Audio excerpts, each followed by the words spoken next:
We're still waiting for a few more resource persons, so we'll start promptly in 10 minutes.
Good morning, everyone. Call this meeting to order.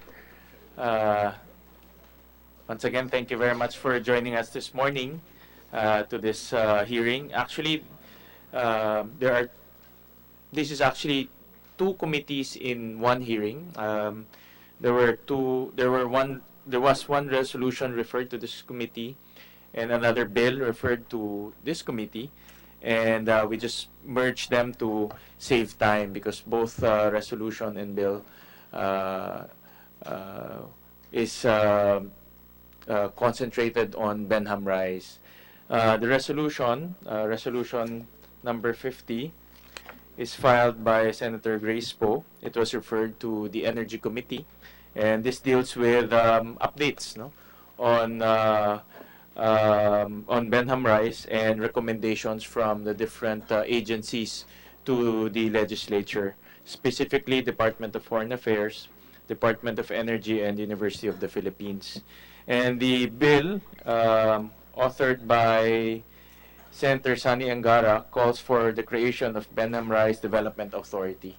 It was referred to the Committee on Economic Affairs, but obviously both resolution and bill focuses on Behnam Rise, so we decided to just call for one hearing since I chair both the Economic Affairs and the Energy Committee, no, para maka-save time na ho tayo.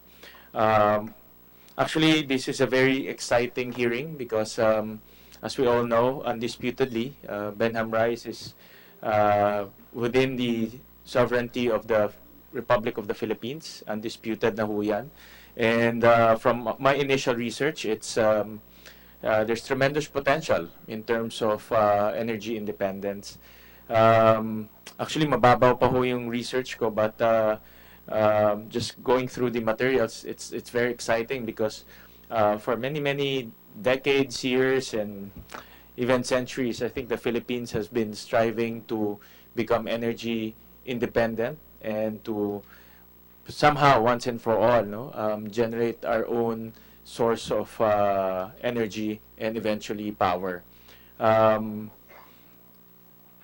With that, I know that Behnam Rise is still in its infancy stage. Materials and researchers is still very scarce. So we will try to extract as much information from the experts and as much data from the experts, and hopefully, after this hearing, we will ask your assistance to help us in formulating the appropriate recommendation to the legislature. With that, I would like to direct Attorney Kat to recognize our resource persons for this morning.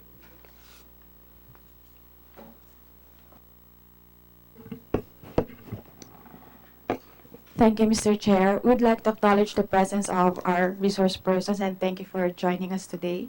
From the Department of Energy, Attorney Gerardo Urquiza Jr. as Assistant Secretary. From the Department of Foreign Affairs, Attorney Maria Lourdes Montero, Executive Director. From the Philippine National Oil Company Exploration Corporation, Mr. Raimundo Savella, Vice President for Upstream. From the Department of Environment and Natural Resources, Dr. Vincent Hilomen, Executive Director for Smart Seas Project. From the Department of Tourism, Yusek Falcone M. Miliar. From the Department of Science and Technology, Ms. Adela Corpus and Ms. Melissa Festejo. From Namria, Mr. Efren Picarandang. He's the Deputy Administrator and also the Project Manager of the PECS project. We would like to acknowledge also the presence from our stakeholders from Oceana Philippines, Attorney Roger Joseph Guzman, Legal and Policy Officer. And finally, from the academe, from UP Marine Science Institute, Dr. Fernando Seringan, and from UP NIGS, Mr. Mario A. Aurelio as Director and Professor. Thank you, sir. Thank you, Attorney Kat. For an orderly discussion, I think we can simultaneously discuss both resolution and bill because it's complementary to one another. We will go agency by agency, and you can state your position regarding the resolution and bill. If you have any comments or any suggestions, you can also do so. Um, we will start with the government agencies, and then we end with the stakeholders. Let's start with Department of Energy for their position and any comments and suggestions. Presentation kayo, attorney.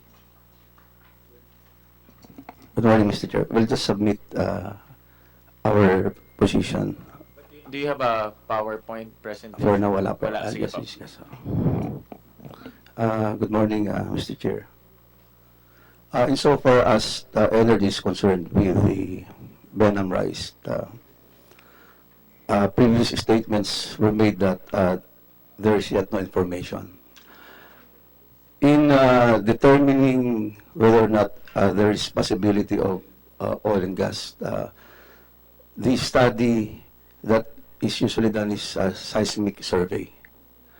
And since 1940s, there were about 520 seismic surveys until 2016 using the 2D and 3D methods. And in these surveys, to be able to establish that there is oil and gas, they try to find out sedimentary basins. Sound is used. It goes to downwards to the sea, and it goes back and reflects locations of sedimentary basins, including rock formations. Most importantly, in previous studies data, it was summarized that there are about 16 sedimentary basins in the Philippines. And we have so far discovered about 10% of possible sources of oil and gas.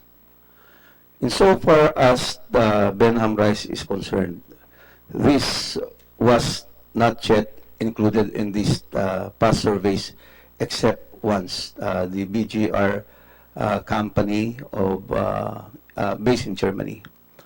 And the result of this survey showed that the sedimentary basin is around 500 meters thick. To establish the possibility of gas and oil, it should be at least 1,000 meters thick because of the pressure that will compress the organic materials and microorganisms inside. Can you repeat that again? Pakiulit nga ho yung ano na yun, yung The sedimentary basins, it's an indication that there's oil and gas because it is in this area where microorganisms, organic compounds are being compressed. And these are the materials that become oil and gas. And it has to have some level of yes, the thickness because of the pressure compression as the time goes by.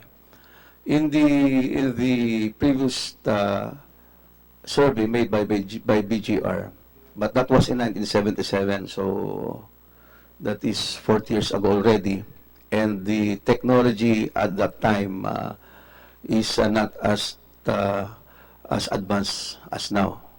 the last do you call that exploration? Seismic survey. Seismic survey is 1977. 1977. Yung po yung pinakahuli. Opo, actually this BGR company had surveys in Sulu Sea, South China Sea, and it included the Behnham rise, that area of the Pacific. And according to the data, as reflected in our records, the thickness of the sedimentary basin is about 500 meters. To make a sedimentary basin viable as a source of petroleum or oil and gas, it must be at least 1,000 meters. But there was an instance when there was a survey that was made in East Palawan, when initially the thickness that was established was 1,000 meters. Then in another survey, subsequently using more advanced technology, they were they were able to establish that it was 1,500 meters. So, attorney, conclusive na ho yan na ang minimum requirement is 1,000 meters thick Yes, now yes. to have potential oil and gas. That's the basis that But they're in using. 1977, yung initial seismic survey is about 500 meters Yes. ang thickness Yes, in Your Honor. Behnham Rise. So, hindi siya, is that conclusive na Well, parang hindi siya pasok doon sa 1,000 eh? well, because the formation of oil and gas is a matter of time also, although it takes a number of years. And secondly, we have now an advancement in technology. So there's better imaging and instruments that are used compared with those that are used before are more advanced right now, better. So in that light, if there may be some other companies that are interested to really focus on that area. So, hindi conclusive itong 1975. Is it- that something that we can say conclusive yan, therefore walang potential itong area? Based on what was found out at that time, it showed that there could be no gas and oil. What's the position of DOE now, as of this point? Well, there are companies that want to conduct surveys right now. For example, the Fogro company, a French-based company, CGG, and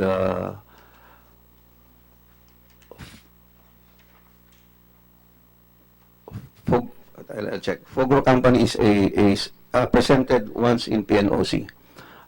It is a British company and it is interested. It's Lumberjack company and CGG company, which are French companies. So they have made representations already with the Department of Energy that they are interested to conduct seismic surveys.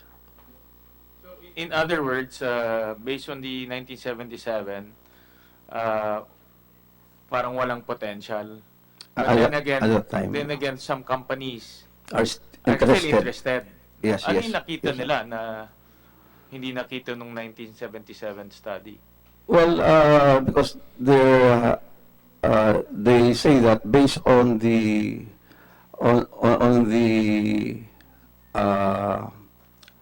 characteristics of the area compared with other similar areas, there could be an indication of gas hydrates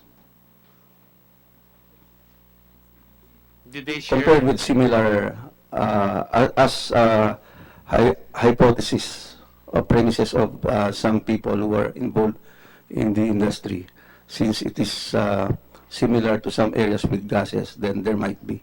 After 1977, attorney, and especially after 2012 when the Philippines won the claim, nagkaroon na ba ho ng any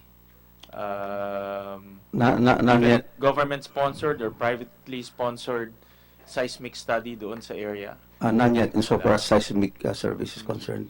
But I think when it comes to environment and fisheries, there were explorations that were done. They were okay. And assuming po itong area, no, may gustong, kagaya ng sinabi niyo, may gustong mag-explore and study, what are the processes that they need to undergo? Is this part already of your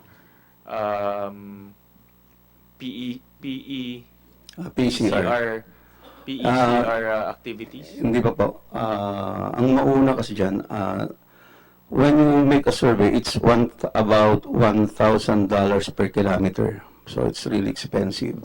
Ang ginagawa po in the past, we enter into an agreement with a company that conducts surveys, seismic surveys. We call this the multi-clients.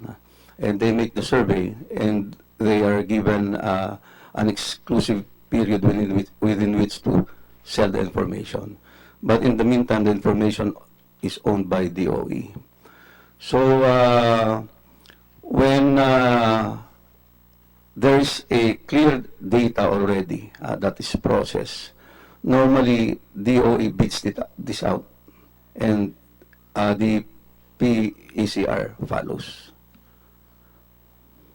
So right now po, for example, these companies that signified their intention to undertake seismic study, ano yung steps na kailangan ho nila gawin?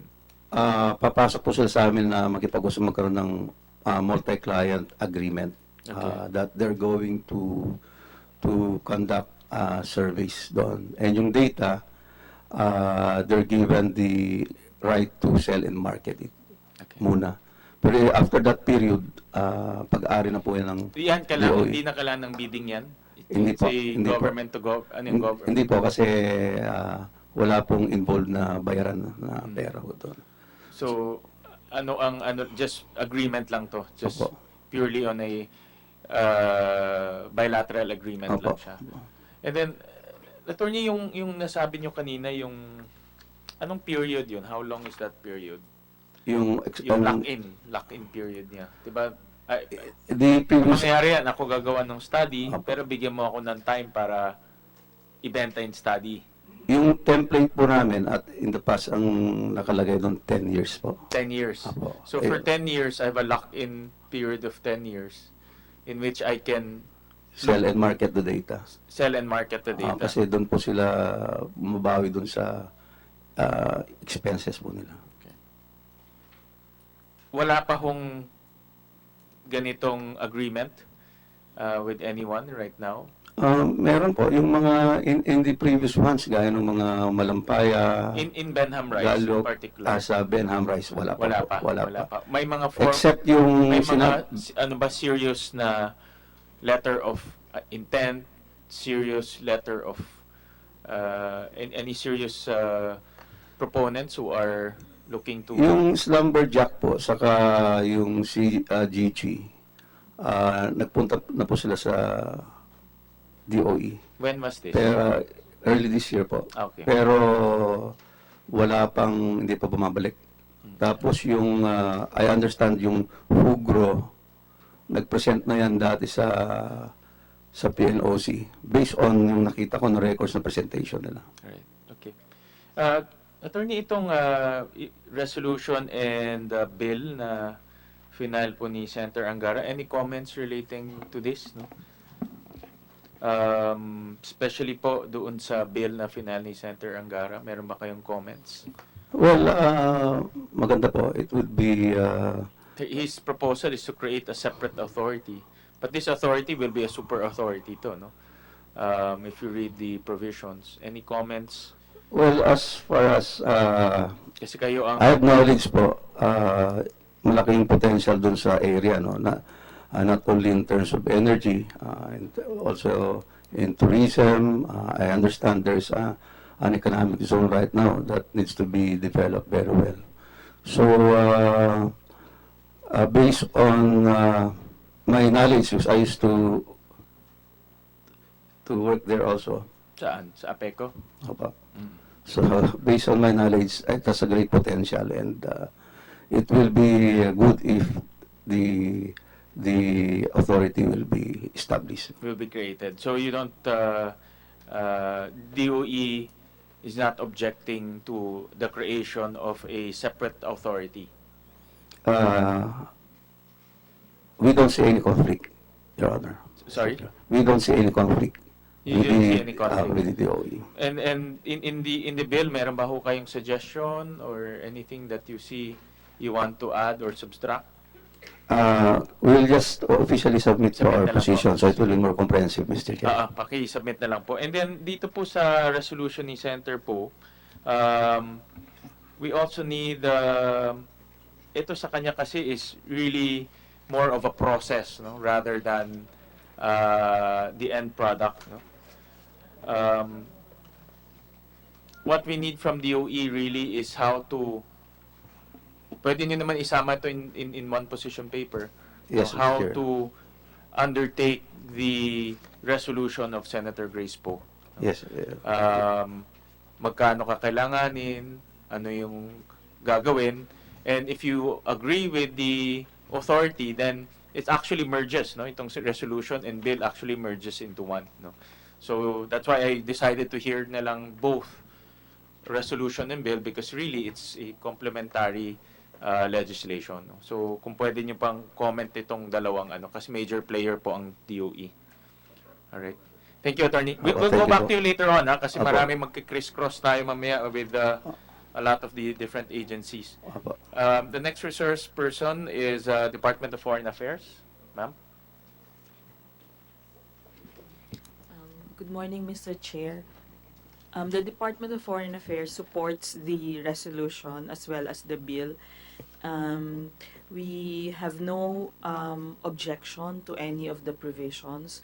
And in the event that there is a need for our assistance in getting information from the UN Commission on the Limits of the Continental Shelf, or the CLCS, this is the body that actually gave the coordinates that's already incorporated in the bill. We would gladly help the Senate or any office that would request our assistance in coordinating with the Commission. Thank you, Mr. Chair. Attorney, can you give us a maybe a summary or a brief on how the Philippines acquired, no, and won its claim on Behnham rice? Maybe you can give us a time series on this activity. Actually, Mr. Chair, it was in April 2009 when the Philippines submitted to the UN Commission on the Limits of the Continental Shelf its claim for an extended continental shelf in the Behnham rice area. There is an interagency team that worked on the technical aspects and the data that were submitted to the Commission. Most of the agencies... Other claimants other than the Philippines, or? Actually po, Mr. Chair, we're not aware of any conflicting claims in the area. So, unlike our situation in the South China Sea, this was fairly easier task in terms of submission. The difficulty, I understand, was really in the technical aspects. It is a very deep feature in the ocean, so there were, of course, challenges in that aspect. And then after we submitted the claim in 2009 before the CLCS, of course, it took the commission a little bit of time. And then in April 2012, the commission confirmed the submission that the Philippines made, and they actually issue recommendations. It's not actually a decision per se. They call it recommendations. They provided the coordinates which could serve as basis for us in determining which would be part of the extended continental shelf of the Philippines.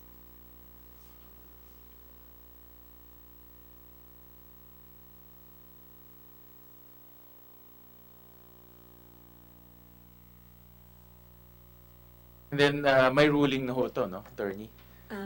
Yes, Mr. Chair. We can provide your office also with a copy. All right. Attorney, also the PS resolution number 50 requires the DOF also to submit to us some recommendations as to the short-term and long-term potential of this area. I think what Senator Poe is after here more on the I think the sovereignty aspect, no, of this area, as well as the legal basis for acquiring this area. So please submit to us your comments regarding PS Resolution 50 and also the Senate bill by Senator Angara. Yes, Mr. Chair. Pakisubmit na lang sa amin po yung position Yes, sir. paper. Alright? Thank you. Thank you. Thank you, Attorney. Our next presenter will be PNOC. Sir. Good morning, Mr. Chairman. As far as the Behnham Rise is concerned, because of its geologic nature, and my colleagues from UP will back me up on this, it is a volcanic feature, as we call it, basaltic plateau. So, as far as petroleum and oil generation is concerned, it's not very prospective. I think what you're referring to is the generation of gas hydrates, and gas hydrate is just methane it's methane ice. It's gas that has been enclosed in ice, and So, it's in the harnessing it for energy is still in the research stage. So, sir, what you're saying is wala siyang oil and gas potential. No, sa gas there is the potential because The gas may because potential, of the sir. methane. So, oil, I don't think you can generate Wala tayong enough walang oil. Yeah, And it's more for the gas. okay, sige. Go ahead po, sir. And it is still in the research stage. In fact, they said that there is more methane gas worldwide compared to the normal occurrence of natural gas. However, it's still in the research stage. And most of the countries that are doing this are government funded, and they are the States, Korea, Japan, and China. In other words, so the presence of methane in that area, based on, I guess that's based on that 1977 research, no? Tama po ba? I think so. I don't have a copy of that, but based on the setting, it's the geologic setting, it can generate methane, gas can- hydrates. And when you say methane, that is equivalent to LNG. That can, if you can harness it, that is what will, that can be used for power. In fact, methane, the only use for methane is for power generation. In terms of commercial prospects, kaya ba ho ito inlayo plus inlalim? Kaya ba ho ito i-drill and still make it commercially viable? Dahil nakita Well, ko sa- Behnham Rise is in 2,000 meters of water, so if there's the technology to drill in 2,000 meters of water, if that's Okay. what you mean. But again, So kaya ho, technology-wise, walang Kaya- problema. kaya. In transport, if the resource is big enough, you can construct floating facilities. so kaya Kaya rin. Commercially, it will still be viable. Yeah, but then if it is commercial, pagka malaki, we can harness it. You can just put a floating facility. You can drill in 2,000 meters of water. Kaya, but we have to establish how thick is the sediments. Oo. And Yeah, I think that- assuming there's potential for gas, no? My question lang is it commercially viable? that has to be determined. We need to map it. But initially, have you... I don't have any because as far as oil and gas exploration is concerned, the Behnham Rise is not really attractive Okay. And what is the reason for its... because again there is no sediments like what Attorney Mababaw. Arquez said. No, manipis ang sediments. manipis ang Yeah. sediments niya. But again, you're talking of the conventional generation of petroleum. This gas hydrates is a different animal. You know, it's just because when an organism dies, it will generate methane, and if under these conditions, it's very cold, so it gets trapped in the ice. So, sir, itong PNOC, did you... pinag-aralan niyo ba ito? as a Hindi, company? kasi we're the upstream oil and gas, so we're just concerned in the sedimentary basins, and the Behnham Rise is not considered a sedimentary basin, Okay. as far as we know. All right. And then, do you have any plans as a company to pursue the other, sabi nga kanina ni attorney, merong mga ibang private corporations. I would assume, because PNOC is a GOCC, meron rin kayong mga commercial activities. Is this part of your commercial No, I'm activities? sorry, sir, but because again, as far as oil and gas is concerned, it's not very attractive at the moment, based on the data that we know. Kasi nga, it's more on the research stage yet. Even if you find let's say malaki, it will be very difficult to harness it. Again, it's still research. Well, no one is harnessing gas hydrates commercially for energy at the moment. But if other corporations, no, foreign corporations, seems like they are, may nakikita sila na hindi na natin nakikita because there are three, no? Three private corporations who signified their intention, although wala pang formal letter of intent. As PNOC, wala ba kayong any intention of exploring this as the Philippines national company? Well, we can. Dahil baka pag pinagbigyan natin sila, di foreigner na naman. No, what these companies do, they will acquire the data, Yes. seismic data specifically, and they will sell it to you. Yes. Ikaw mag-interpret. Sell it to Sell it to anyone. to PNOC. Not just PNOC, to the private sector. Oo. Hindi, but And- I'm saying, And we can if usually they will show us teaser lines. is the risk versus reward in this area greater than is the risk greater than the reward in this area? At the moment, yes. And how much, in your estimate, no, bilang PNOC and bilang GOCC, how much will it take to do a seismic? Again, Kayo yung expert, di ba ho? well, they're selling the data. Well, they will acquire it for 1,000, not 1,000 per kilometer, and because of the large area, $1,000 dollars per kilometer, and because of the large area, remember this is I don't know how big it is, but 13 we will need million at least initially we will need at least 2,000 kilometers of data. Meron na ho kayong estimate kung magkano ang kakailanganin? My point is, We have we are authorizing foreign companies to do seismic studies. Why not- they will just acquire the data. You will whatever do it is, no? At the end, they will benefit. Tama? Foreign companies sila eh. Binigyan natin ng right eh. Diba? So my point is, why not give our own GOCC that same right? Actually, we can Para nasa provide atin the din. data. Kasi Yeah. andyan naman kayo, mandate nyo naman ho yan. Diba ho? Why not give you that mandate or that right to do a seismic study and let the Filipino people benefit? Yeah, that Kaya ba ho yan? yeah, we can do the interpretation. But then again, we have to Meron ba provide. tayong capability? We have the capability. We have the seismic interpretation software. Meron tayong Well, we are PNOC doing is that. capable. Yes, we are doing that. In fact, that's what we have been doing for the past 40 years. Interpretation of geological basins. So what the three companies are doing, PNOC can do it. No. Because this company will just acquire the data. We cannot acquire the data. They will do the...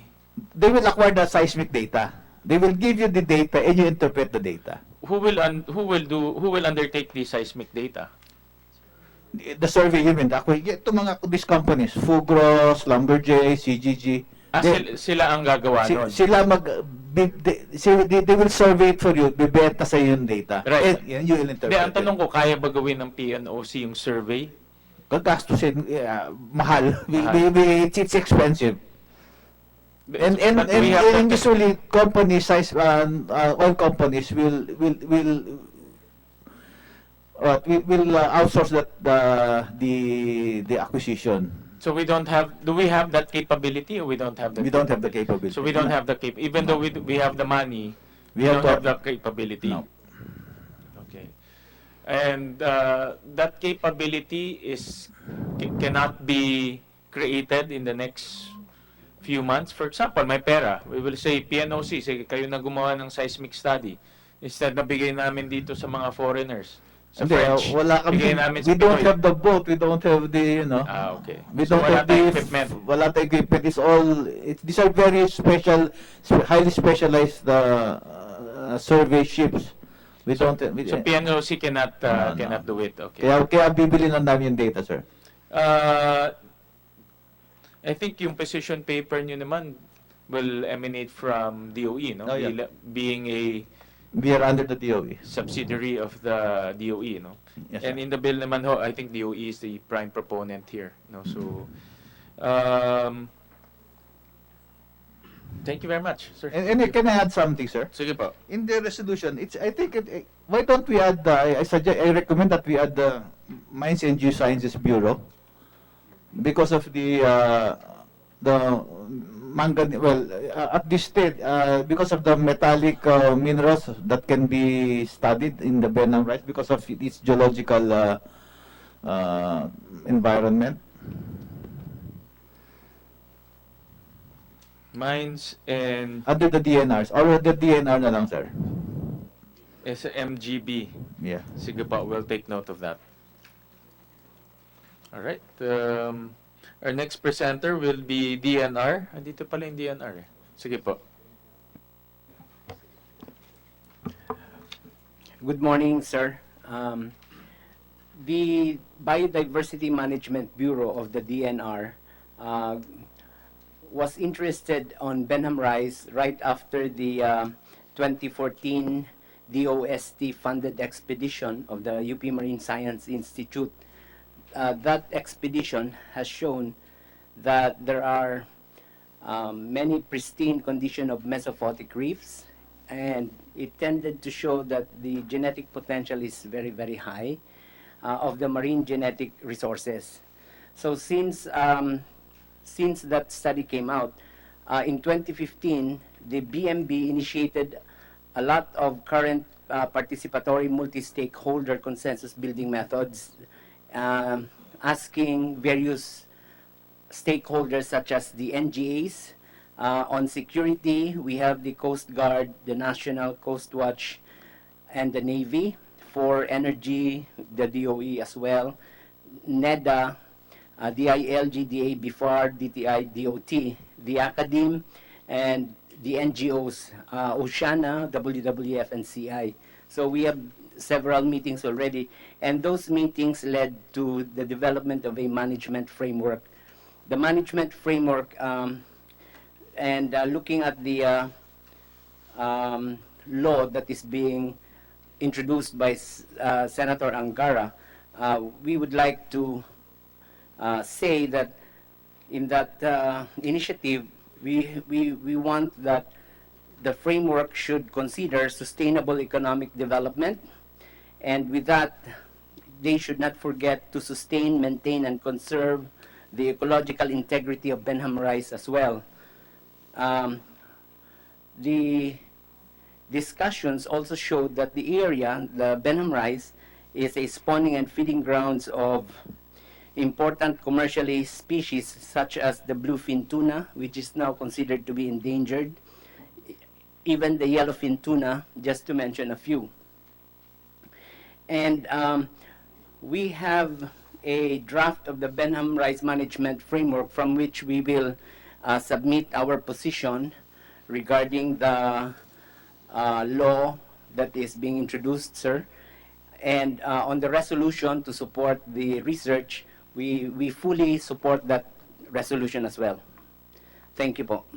Dr. Vincent, ito ba ay, pardon me for my ignorance, no? Is this a fishing ground of, umaabot ba doon ba fisherman natin? I don't, Opo. so this is a, I keep reading the papers, no? Traditional Yeah. fishing ground? BIFAR is, there is a representative from BIFAR here, sir. Okay. They can answer that Sige po. question. But what we know is that there is a stretch in the Behnham rice which is a fishing ground, Oo. because that's where the bluefin tuna and the yellowfin tuna, it's something like it's the migratory passage. But there are, the area is so big that a lot of many other things can be done. And But our fishermen, they go there, and fish. then fish, and that's part of their livelihood activities.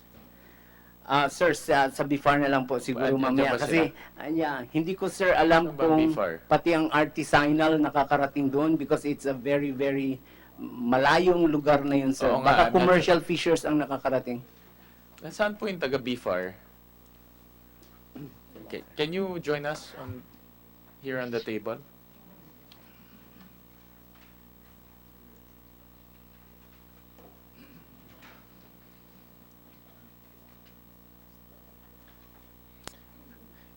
My question is this a traditional fishing ground for our fishermen?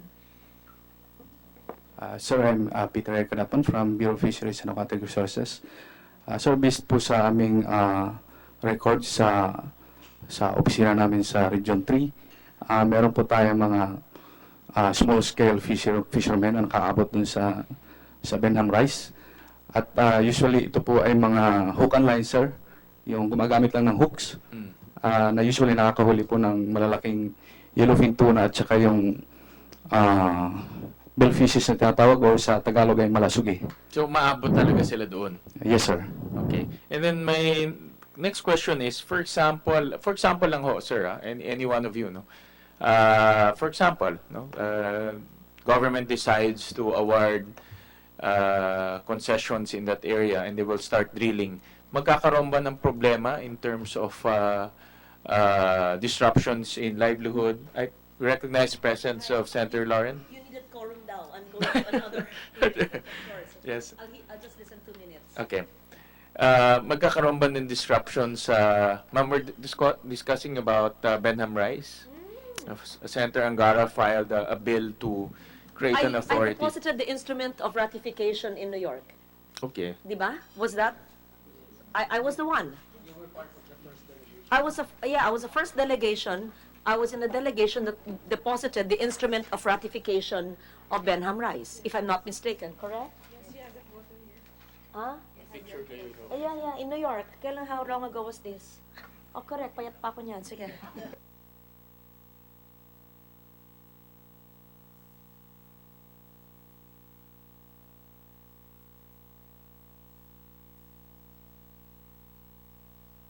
This energy source in Behnham rice. Well, initially, we were discussing earlier, the potential seems to be quite low, no, in terms of energy potential. But then again, the last seismic study was conducted 1977 po, eh. And it was a preliminary seismic study. So we need to undertake more study. But initially, parang ganun po lumalabas from our DOE. Thank you, family. Senator Sherwin. Mr. Chair, how many hectares again, how many millions of hectares is Behnham rice?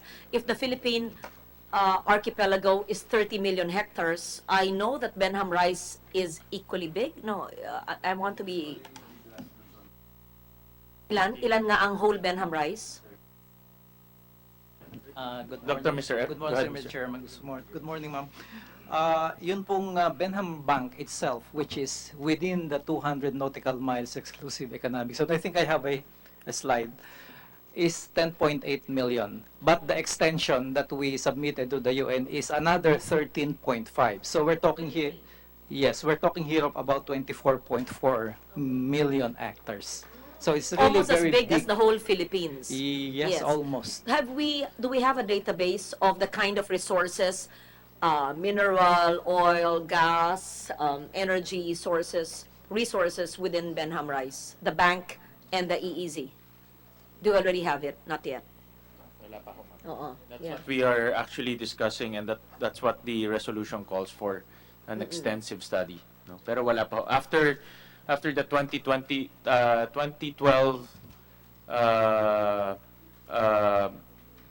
activity which you participated in, wala pang any seismic study or any in-depth analysis. Which is no? the lead agency that's doing the study on Behnam rice, and I think it was a DNR that took the lead, Namria, no?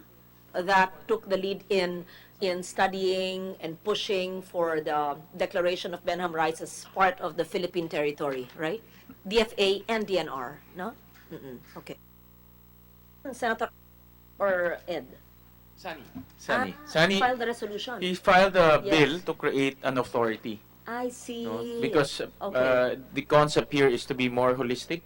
So instead of just energy, environment, and the others, it will be holistic, no? Including tourism, including other aspects of Behnam rice. No? So yun yung proposal Authority niya. to oversee the inventory, database, studies, research, so that we can explore and perhaps utilize sustainably the 24 million hectares of Behnam rice. Interesting. Okay.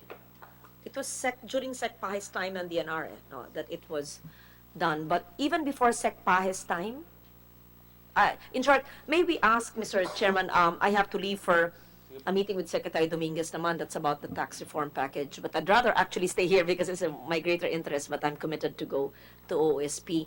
May we request them to submit to your committee, then I'll just share the information so that as Chairman of Finance, I also know what are the resources needed for the creation of this authority and for the research, scientific research that will be done for the Behnham Rice Authority, even before the creation of the authority. And so, may we know the historical basis from the time that we discovered there was Behnam Rice to the time that we were recognized as having, in short, to the time that we deposited the instrument of ratification, if that is the right word I'm using. Is DFA here?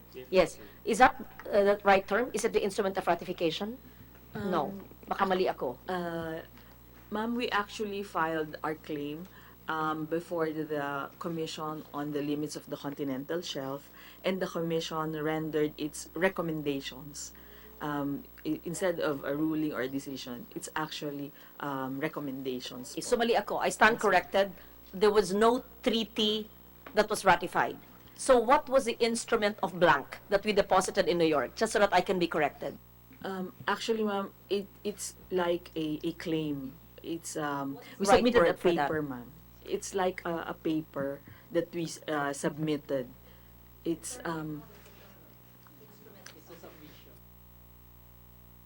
yes, ma'am. A submission, a claim, because we are trying to establish. Yes, ma'am. Yes, ma'am. I take back my visit to New York was not an instrument of ratification. I stand corrected. So it was a paper that was concurred in by the majority of the. Can you name the UN agency that declared us as having ownership or jurisdiction over the territory? Ma'am, it's I the, even met them. They were the judges. yes, ma'am. It's the United Nations Commission on the Limits of the Continental Shelf. Not UNCLOS or under UNCLOS. Yes, ma'am. It's a commission. It's a commission under UNCLOS. Okay. Yes, ma'am. So Yes, ma'am. could you kindly, unless you've submitted to the committee of Senator Sherwin, could you kindly submit the historical perspective of Behnam Rice? And then second, the studies that need to be conducted. And third, what kind of wealth in terms of not wealth, material wealth, but knowledge wealth we have. So we know where we're starting from. So first, paano nangyari ito? Sino ka-discovery? Anong ginawa ng gobyerno para makuha natin yung boto na recognize sa atin? Mas libo ito proseso na even met the judges there in New York. But second, if we're starting from zero, we want to know. But if we're starting from whatever we have, ikalap natin from the bright minds of UP to government agencies, ano ang alam natin. Then, at least may benchmark tayo for studies, scientific research that we will do. So we know where, if the authority is enacted into law, we know what the authority has pasimula. Diba? With that, Mr. Chairman, I'll have to go. SP, we have a meeting upstairs on tax reform. Thank you. Thank I you, hope Senator Garda. Thank you. Yeah. It's dangerous to get me to a hearing because the agencies will have many assignments. So you think twice before asking me. But it's good. It will help the committee. Yeah. Thank you. And they're all my friends. Yan, si Jerpy. Thank you, Senator Lauren. Let's go back to DNR and BFAR, no? For example nga merong activity, merong exploration, madi-disrupt ba yung kanilang livelihood and ecological ecological balance in that area? Is there any disruption? Sir, from our discussions, Behnam Rice is really very, very large. And so if, firstly, if we're able to determine what we have in that area, it will help us allocate and manage the area. We can probably set an area for fishing, an area for conservation, an area for mineral exploration. May determination things na ba ho yan? Sir, wala pa, Doctor? sir. Did DNR already map out, let's say, itong area for fishing? Ito is a natural ecological Sir, that's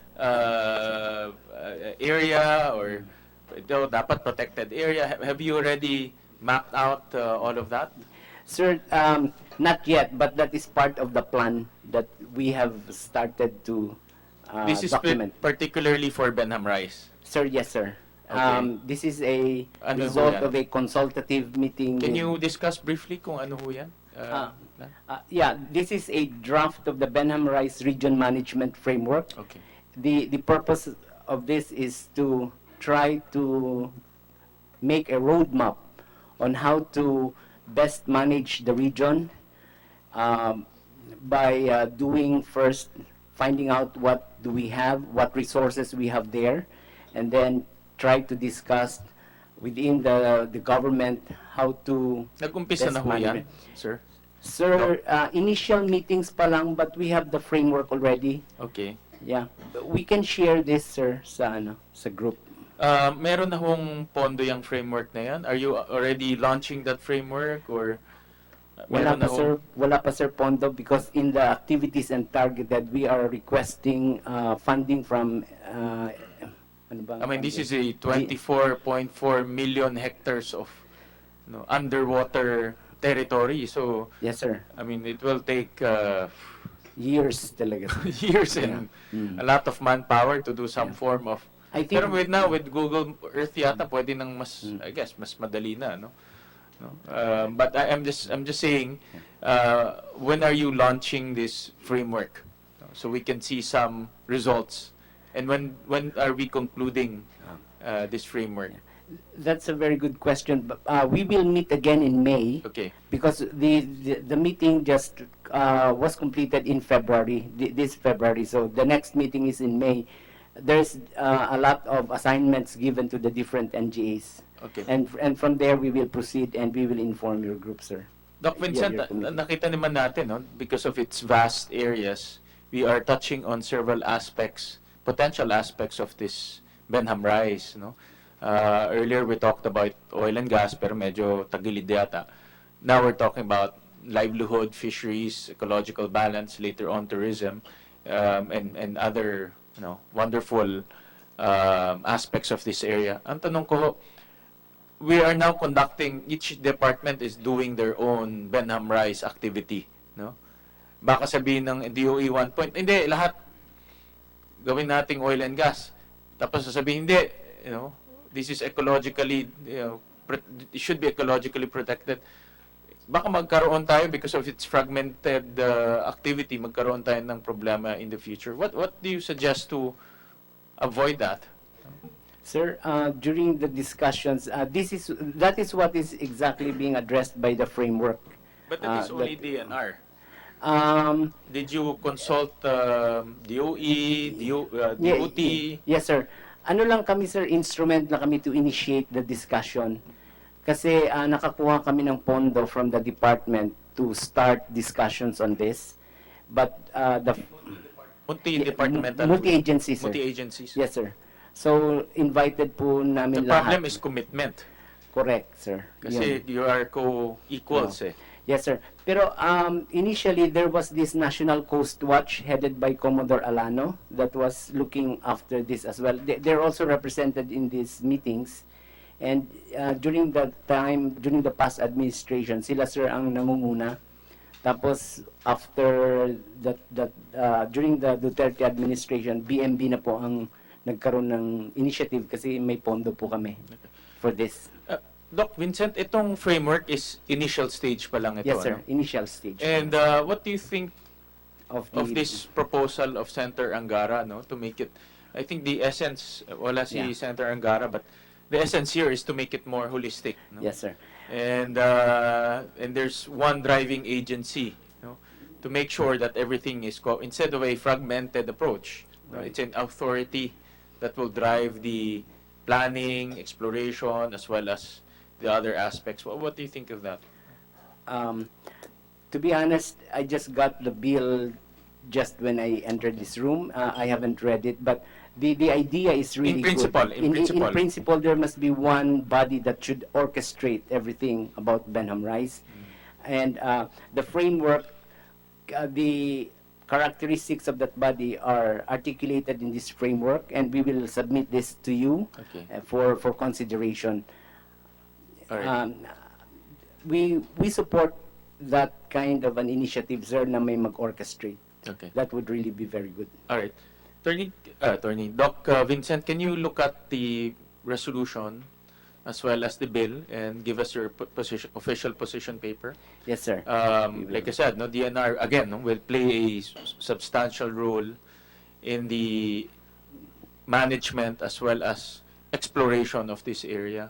So we have to harmonize our ecological requirements as well as our energy requirements for this matter. So ayaw natin in the future magkaroon ng banggaan in dalawa, no? So we have to really from the onset make sure that everything is covered, no?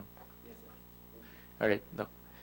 Thank you very much to DNR. And next is Department of Tourism. Sir? Attorney. Mr. Chair, may I just add something in Sige relation po. to that conflict? There was this case, Tabon Lake, the JAPEX case, where there's this service contract that was signed, but it got invalidated, among other reasons, because the area is protected, a protected area. So perhaps we could anticipate the situations. Protected by law. Environmental area. But I'm Marine- sure it's protected by law yun. Only Yes, the yes. force of law can prevent them from Yes, drilling, ano? Yes, Mr. Chair, Yeah. at that time. But- So maybe we can anticipate what is going to be declared as protected. Or Dr. Vincent, meron bang... he recognized the presence of Senator Gordon? Yes, sir.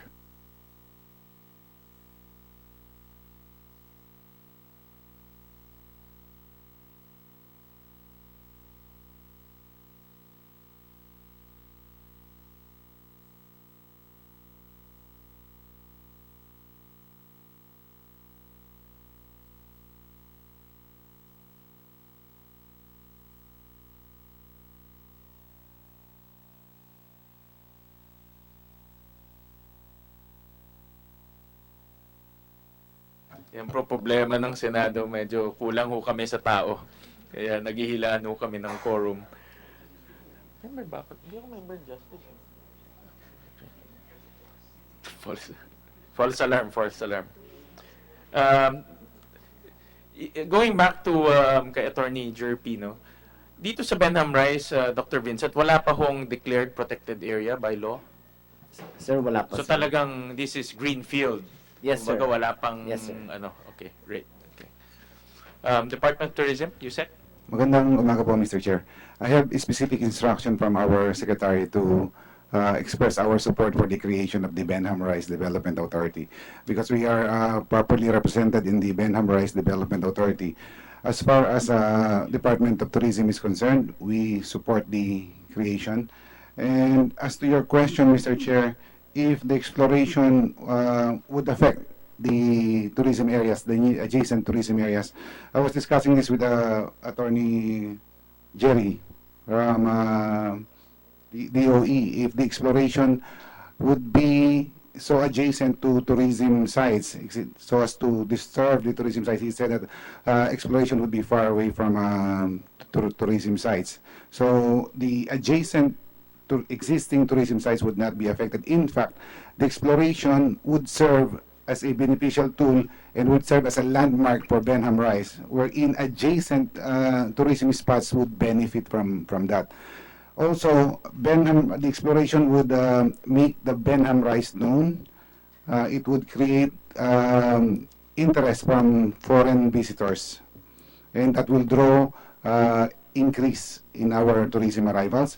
Also, we could explore deep sea fishing, and if properly mapped, also diving, and this would complement existing tourist spots, as I have mentioned, Mr. Chair. Yusek, same question with DNR. Have you mapped out any tourism areas there, or have you explored any tourism potential in that area? Mr. Chair, we are looking into that direction, considering that Behnham Rise is now in our topic, in our legislation. We are looking into developing tourism spots within the area that would be adjacent to the Behnham Rise. I'm not familiar with this place, no? But meron ba siyang mga islands there or islets or anything that can be developed into, let's say, a resort or anything? Anyone can answer. The experts can answer. Sir, the shallowest, there's no island there. The So there's shallowest- no possibility of developing yes, sir. a resort or a anything. platform, whatever. The shallowest is 48 meters, but that is the area where where our initial research found rich marine resources, the fisheries, the blueprint. Yes, benthic resources. Probably they can describe those resources that were found there, marine resources. So wala pong islands po Wala doon. po. What can be, if that is the case, what can be a potential tourism attraction in that area, Yusek? I mean lang, off-top lang, no? Off-top. Kasi wala, unexplored pa naman eh, off-top. Yes, Mr. Chair. If properly mapped, Mr. Chair, the deep sea fishing and diving within that area, as long as that it would not be detrimental to our divers. And in fact, we are currently promoting the diving spots in the Philippines. Our Yusek De Castro is in Italy now selling dive spots in the Philippines. And our secretary is in Berlin selling also dive spots in the Philippines, Mr. Chair. Mga live aboard, Tony. Yes, Mr. May I just add, Mr. Chair. That Pacific coast, Mr. Chair, is the grand and nice. It can be an extension of the Baler tourism site.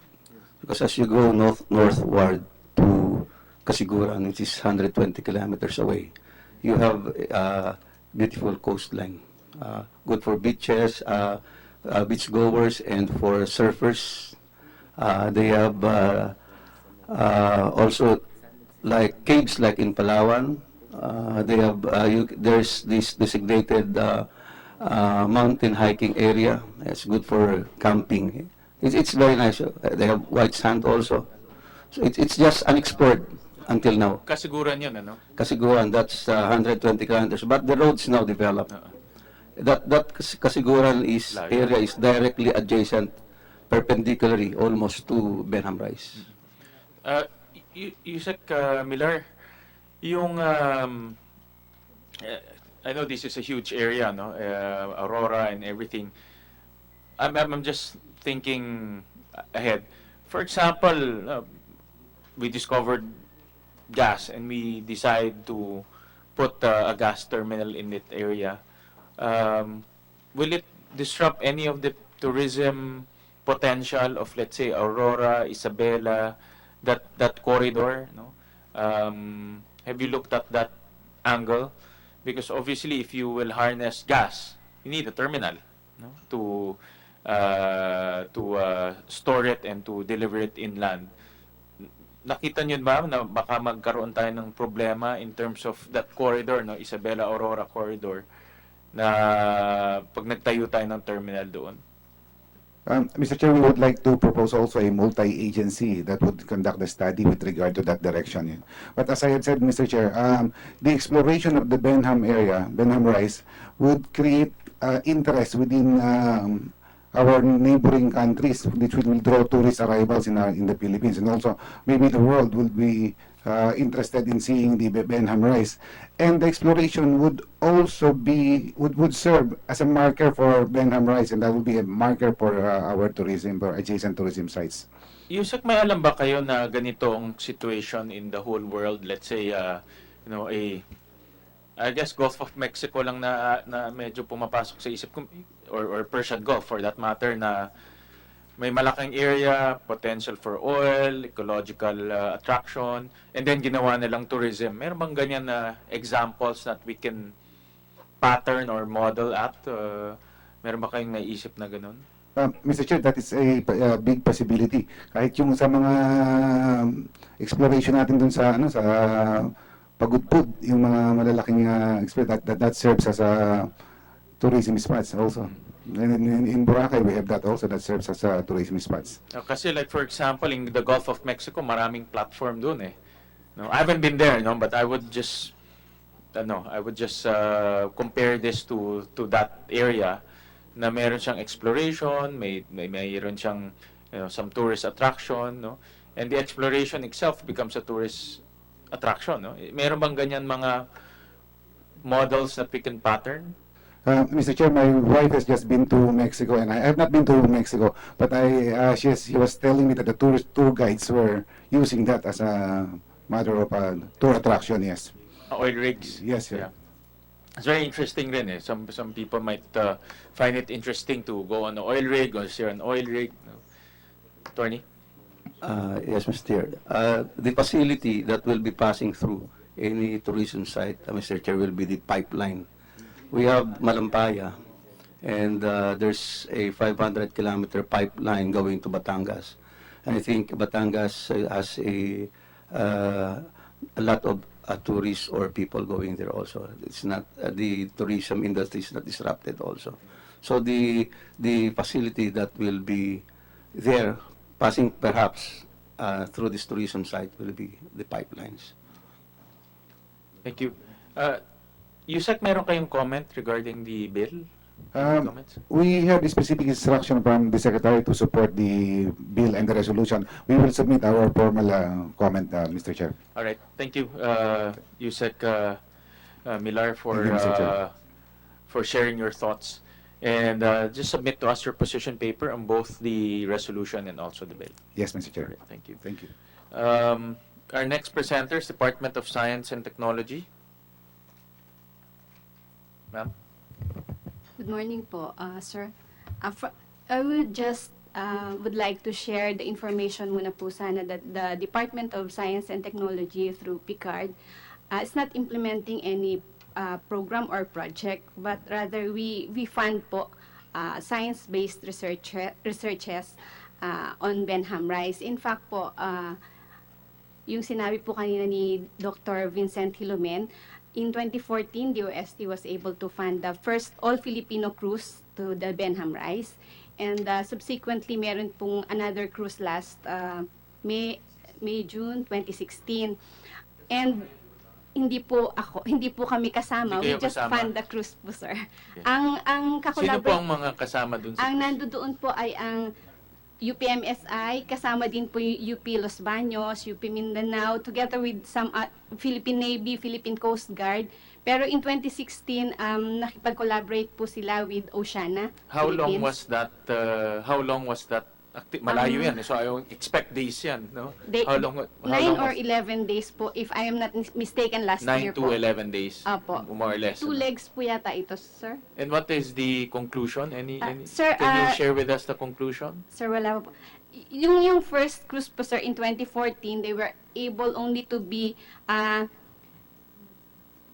in the 50 meters deep for 5 minutes kasi po because of the limitation in the diving equipment. However, this 2016, they were able to dive as deep as 150 meters kasi meron na pong technical diving equipment na provide naman ng Oceana Philippines.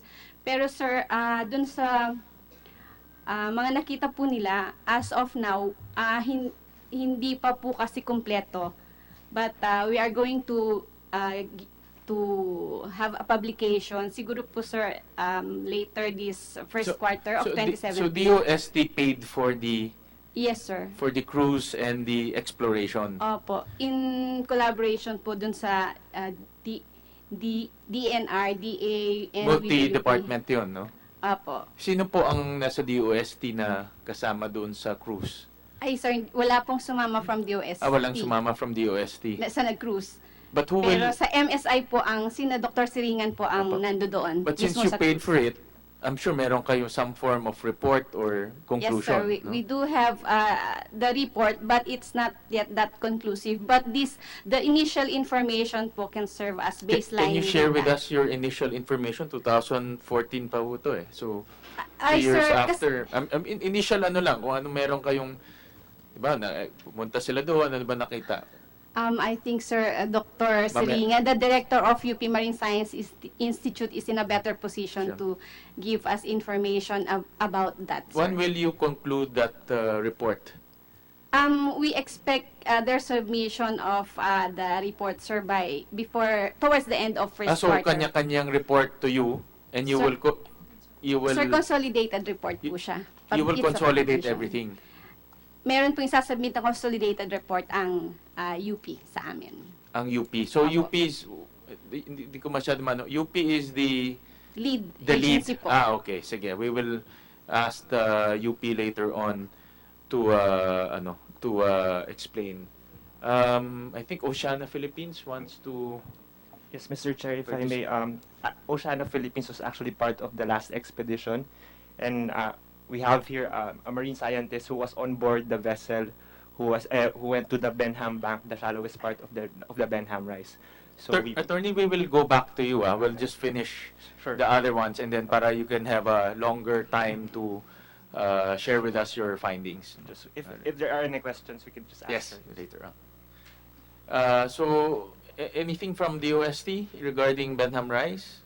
Meron kayong share or ano? Sir, Aside from binayaran nyo lang yung cruise, no? But anything sir, that we, you we want do have some concerns regarding the creation of the Behnam Rise Development Okay, sige Authority. po. But it's better siguro, sir, if we will just send our communication officially. Can you discuss your initial thoughts? Sir, if you will allow me to read portion Sige, na lang sige. po. Portion We lang. recognize the importance of the Behnam Rise region, and creating the Behnam Rise Development Authority is remarkable as it envisions a coordinating or facilitating body for the implementation of development programs, activities, projects for the sustainable development of the Behnam Rise region. However, there are some concerns that should be taken into consideration. And siguro some of which po would be the projects and initiatives of concerned agencies on the management of the Behnam Rise region, including an interagency initiative on the development of the Behnam Rise Management Framework, of which meron na pong draft ang DNR, and then the conservation and exploration of the Behnam Rise region with respect to existing national, international laws and policies such as the international commitment, Convention on Biological Diversity, adopting Behnam Rise as an ecologically and biologically significant area, areas related to biodiversity beyond national jurisdiction, yun pong sa Western and Central Pacific Fisheries Commission, the International Seabed Authority, tsaka yung fisheries management with respect to EEZ regulation and the Sustainable Goal 14. Yun lang po yung ilan sa concerns po. You support the creation of... Yes, sir. All right. Sige po. Thank you, ma'am. Our next resource person will be from APECO, Aurora Pacific Economic and Freeport Zone. Good morning, Mr. Chair.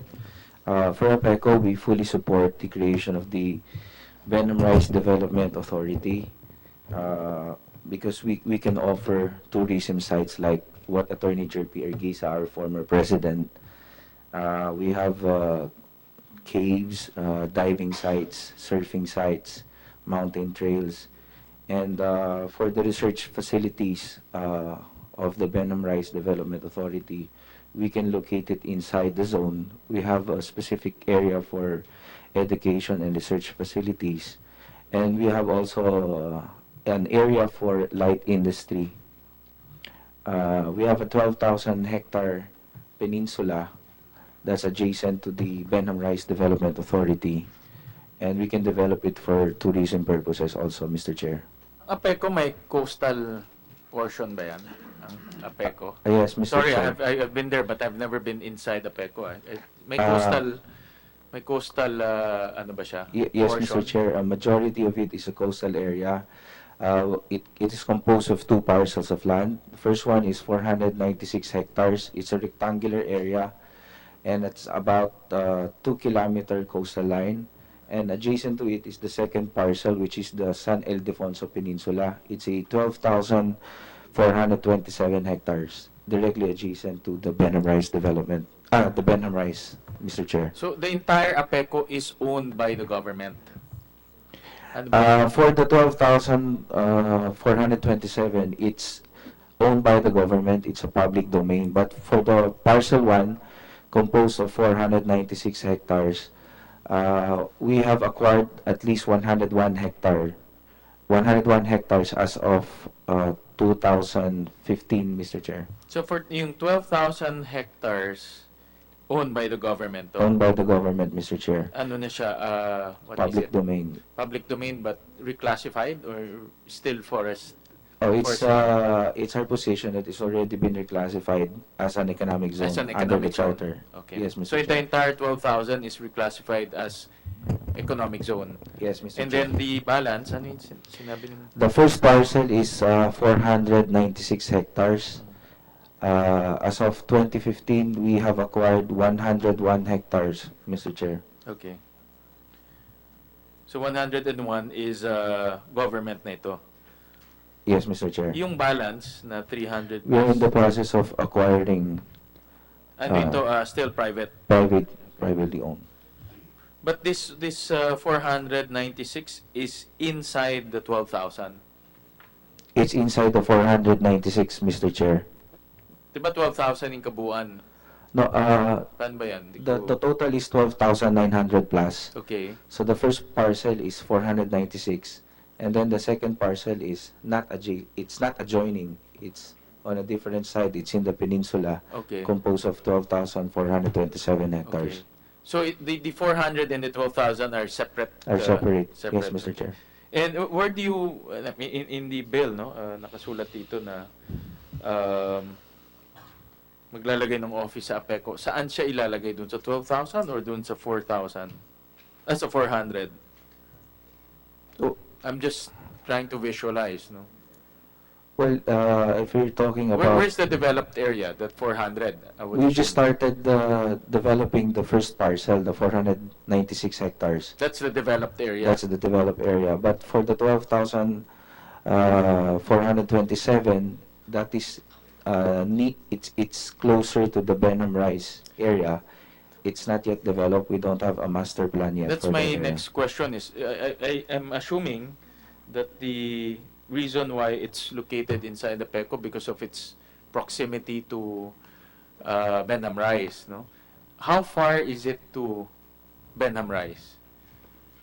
Meron ba, I don't know if you have the data with you right now. I mean, gaano kalayo ba siya, and how can it be the jumping point to Behnham Rise? How can it be, no.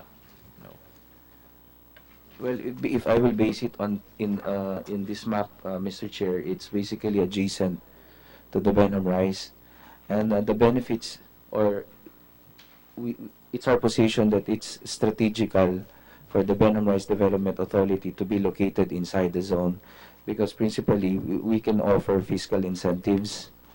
Number one, the allied businesses that may be related to the operation on the Behnham Rise Authority will enjoy fiscal incentives if they will locate inside the economic zone.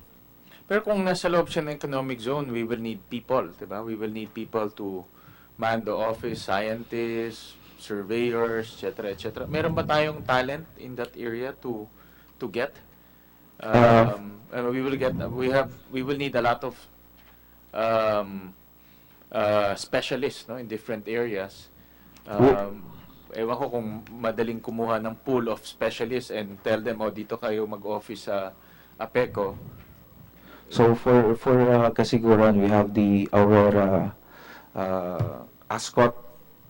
We have a Aurora State College.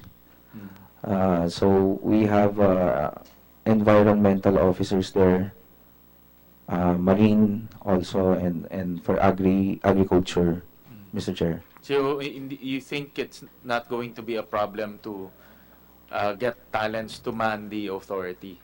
I don't think so, Mr. Chair. Do you, aside from the college, ano pa yung talent pool na pwedeng kunan ng authority in that area? Do you have other institutions there that we can get talent pool? Nasaan tong Aurora State? It's in Baler or There's one in Baler and there's also one in Kasiguran, Mr. Kasiguran. Chair, inside the zone.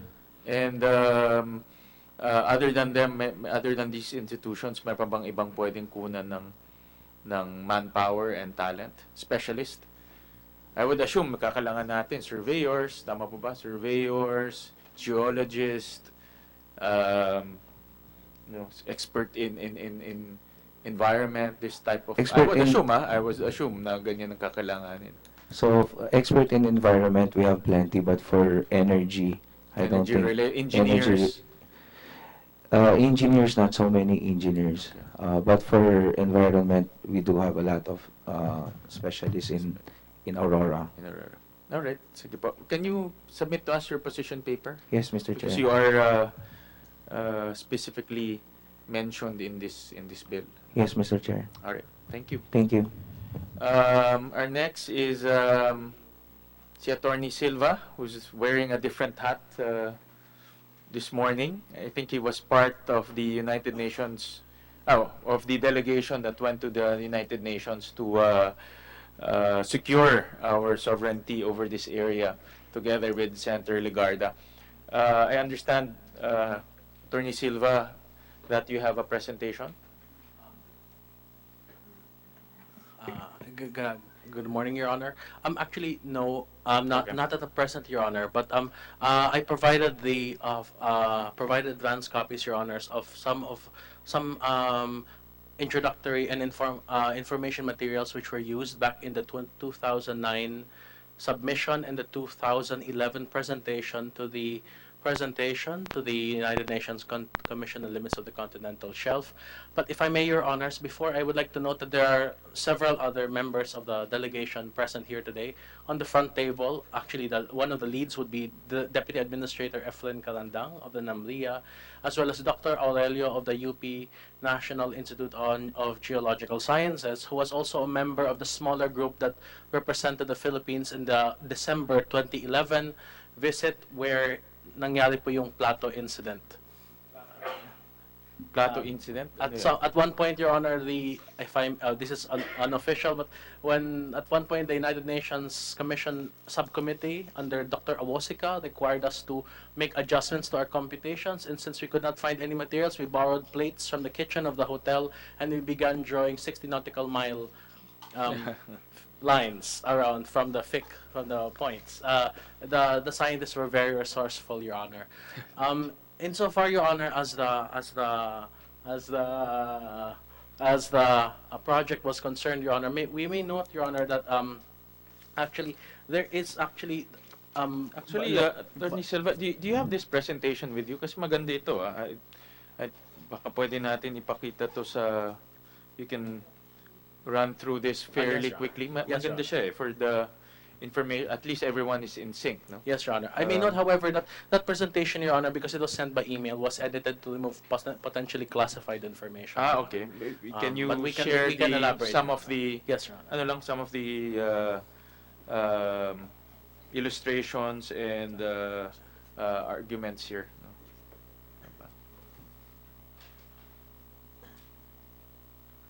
Para ako rin ma-enlightened rin ako dahil I just based all my information through the materials that were given to me.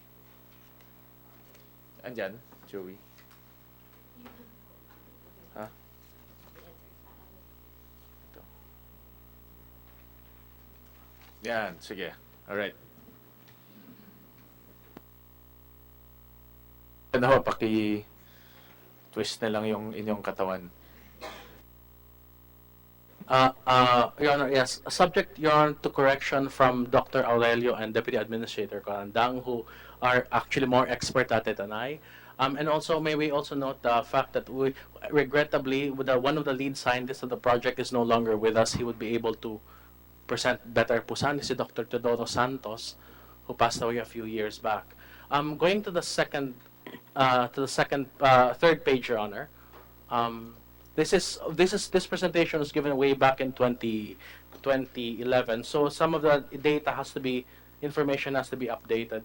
Just to explain, Your Honor, the continental shelf is defined under Article 76 of the UNCLOS, the United Nations Convention on the Law of the Sea, as the natural prolongation of the landmass of an island or of a continent. Although it is called continental shelf, and actually refers also to the shelf of islands.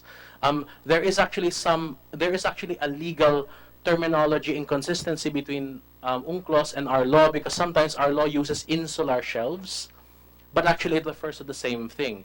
Just to explain, Your Honor, The chart is not there. We have several maritime zones, and that is one thing I will mention later on, Your Honor, the fact that kulang pa po tayo sa legislation sa maritime zones natin. Okay, based on our yung baselines po natin, outward from it, we have, first of all, although I will just explain it since it's not in the chart, although Namria probably has a map for it. Number one, there is a 12 nautical mile territorial sea within which we can exercise full sovereignty subject to the right of innocent passage of vessels, among other rights. And then beyond that, there is the contiguous zone, which stresses another 24 nautical miles, beyond which we have limited exercise of sovereignty based on sanitation, customs, fiscal, etc. Surprisingly, that is the contiguous zone is defined in our law, strangely, only in the Mining Act, for some reason. And then after that, in the water, we have another 200 nautical miles, which is subject to our exclusive economic zone, the EEZ. It is right now covered by a series of laws in the Philippines, not all of which are consistent with each other. Number one, Presidential Decree 1599 of 1978. Number two is the fisheries.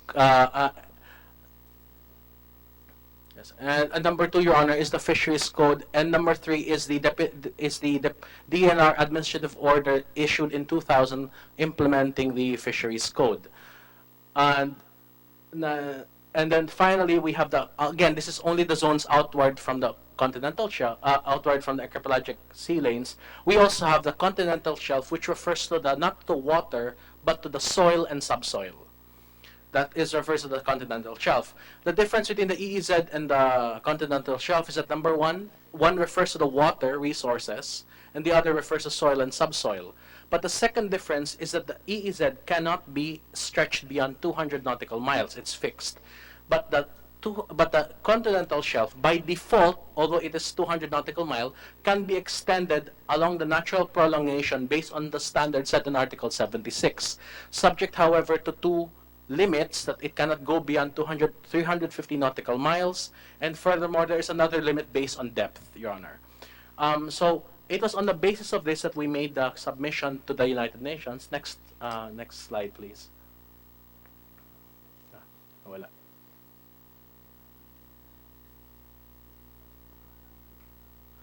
Anyway, Your Honor, just to lower. So lower. Sorry, this is a PDF, Your Honor, printout, Your Honor, of the. Right. In any case, Your Honor, just to go further, just to elaborate, therefore, yes, the we call it legal continental shelf, but actually this is a shorthand that is not in the law. Actually, it simply says continental shelf, and default po is 200 nautical miles. 200 big M is nautical mile, but you're allowed to go beyond it if you can prove, for example, that yung from the foot of the slope, and then you go stretch another 60 nautical miles that goes beyond 200, what falls within it is yours. So next slide, please. So the theory, Your Honor, is that it's based on the natural prolongation of natural prolongation of our landmass. Therefore, Your Honor, it does not include, for example, trenches. It does not include, for example, yung mismong seabed hindi na po kasama, but is subject to another rule. But if you can prove that your natural prolongation stretches beyond, that is when you can make a submission to the United Nations. In our case, Your Honor, the Behnham Rise is, strictly speaking, not originally part of Luzon. It actually just rammed into Luzon over a series of millions of years. Specifically, 5 million years ago, bumanggan na po siya sa Luzon. At nakadikit na po sa atin to the Luzon through two places. One is the Isabela Palanan Saddle, and then the Bicol Saddle, and then it stretches forth further into the Nara and Molave spurs, which are connected by its saddles. Saddles po is simply what we call, ito kung hindi siya seabed, gumano lang po siya ng konti. Pero it's still a saddle as compared to the rest, kasi saddle po siya kasi pag ganun siya. Yung right and left niya are malalim, pero siya mismo shallow. So we justified our prolongation on that basis, Your Honors. And then, so the purpose of our submission to the CLCS, just to clarify, it was not really to claim.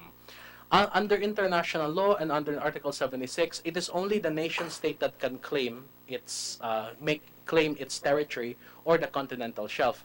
What it does is that it sets scientific basis for proving that it is in fact your natural prolongation.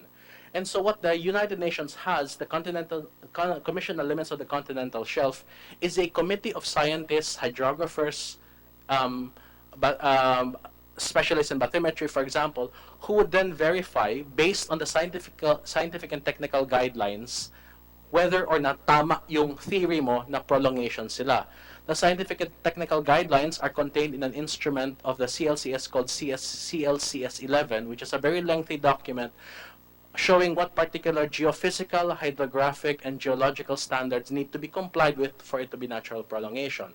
What a nation state does is that it submits whether or not it is really prolongation.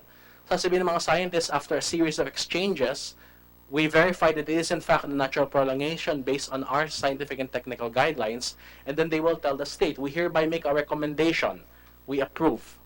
And thereafter, after they approve, the state will then make its claim or assert its sovereignty over the area. So the purpose, as pointed out there, it is not to adjudicate or approve. It does not approve our claim. It merely checks, is it scientifically valid based on the standard of Article 76 and CLCS 11, which is scientific and technical guidance of the CLCS. Next page. And so this is more on the procedure. This is the procedure involved.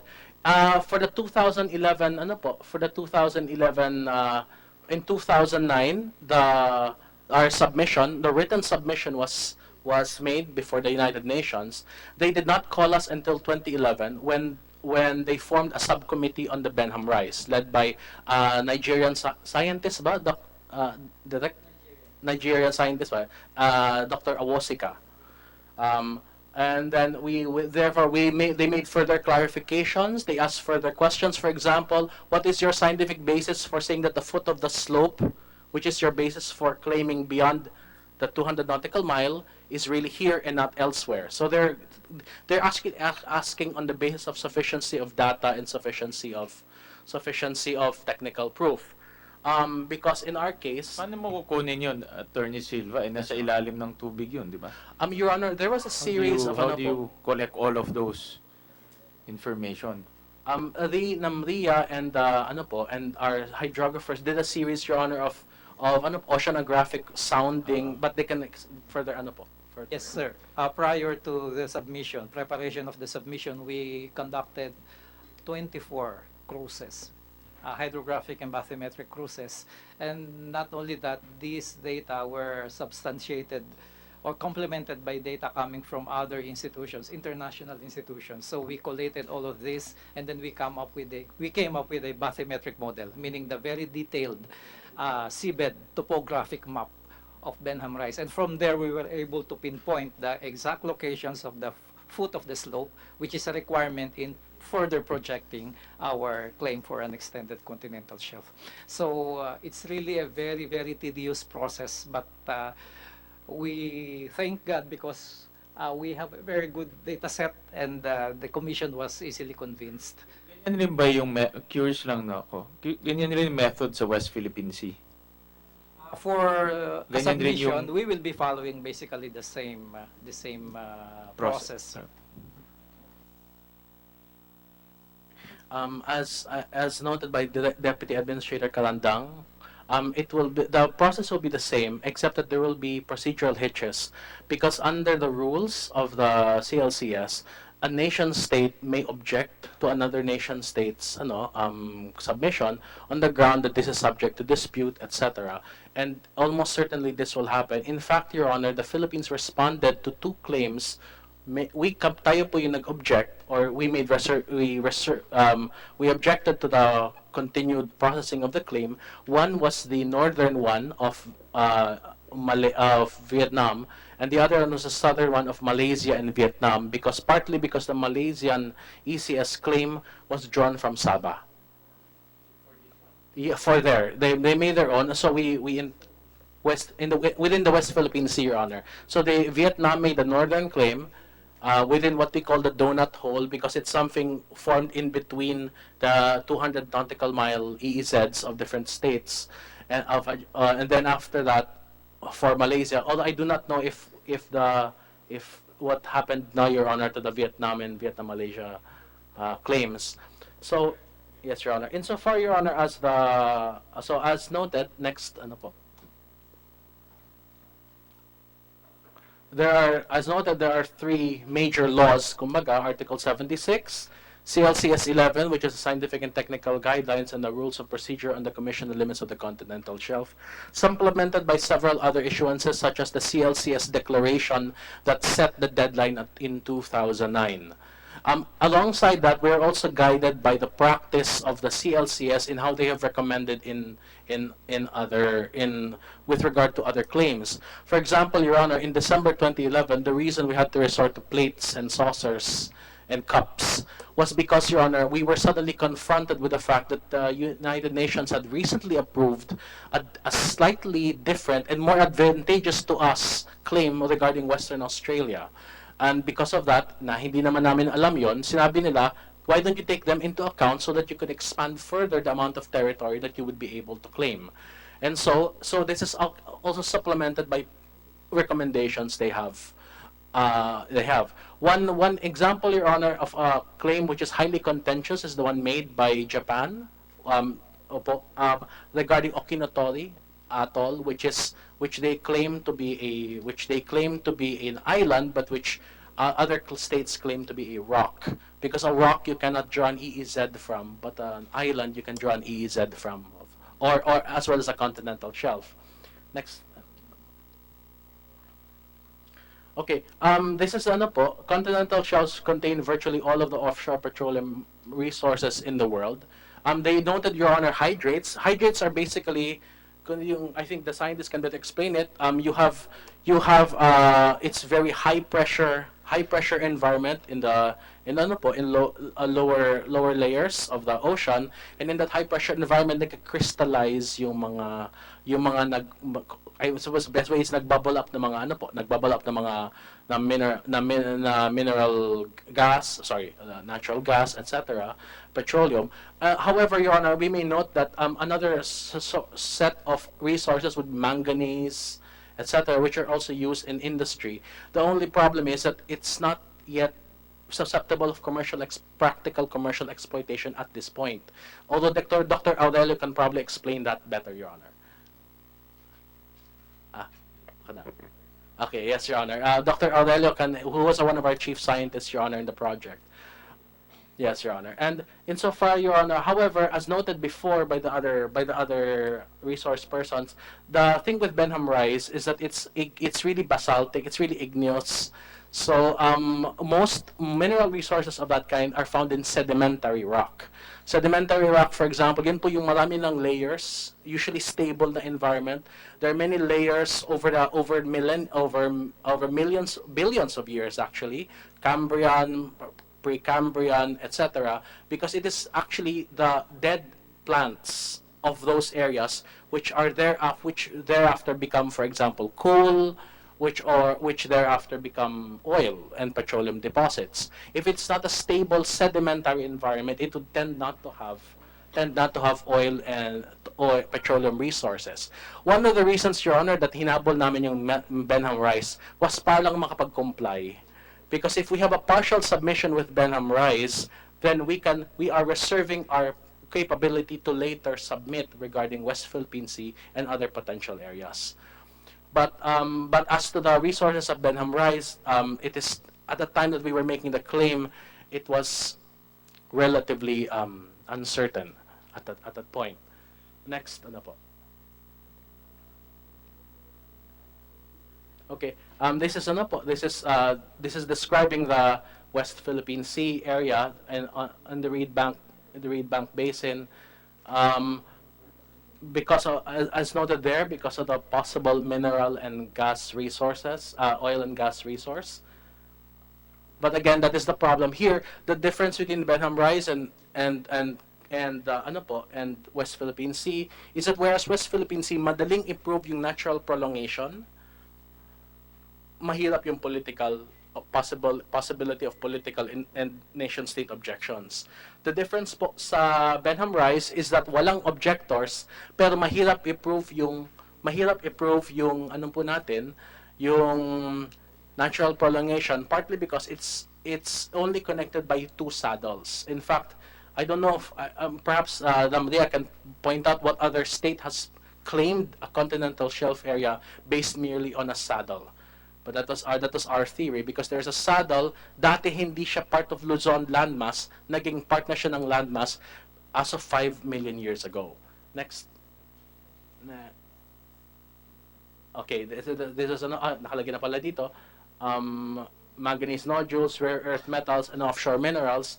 That of course assumes that it will become commercially practicable. Right now, we still have rare earth, for example, from China, manganese nodules, I think, in Africa. But the time may come when land-based or terrestrial mining exploitable mine areas may no longer be feasible. So we may have to resort to offshore and subsea. Yeah, this is another sedentary species on the seabed. We may note, Your Honor, that again we have two overlapping laws governing sedentary species on the seabed. One, for example, the Fisheries Code, which is supposed to govern only the EEZ, also covers the continental shelf. Under Section 3, it says that this law shall cover the EEZ and the continental shelf for some reason. But at the same time, Your Honor, we also have PD 1599, which only by its wording only covers EEZ, but also yung title po niya is only exclusive economic zone, but the provisions actually cover subsoil.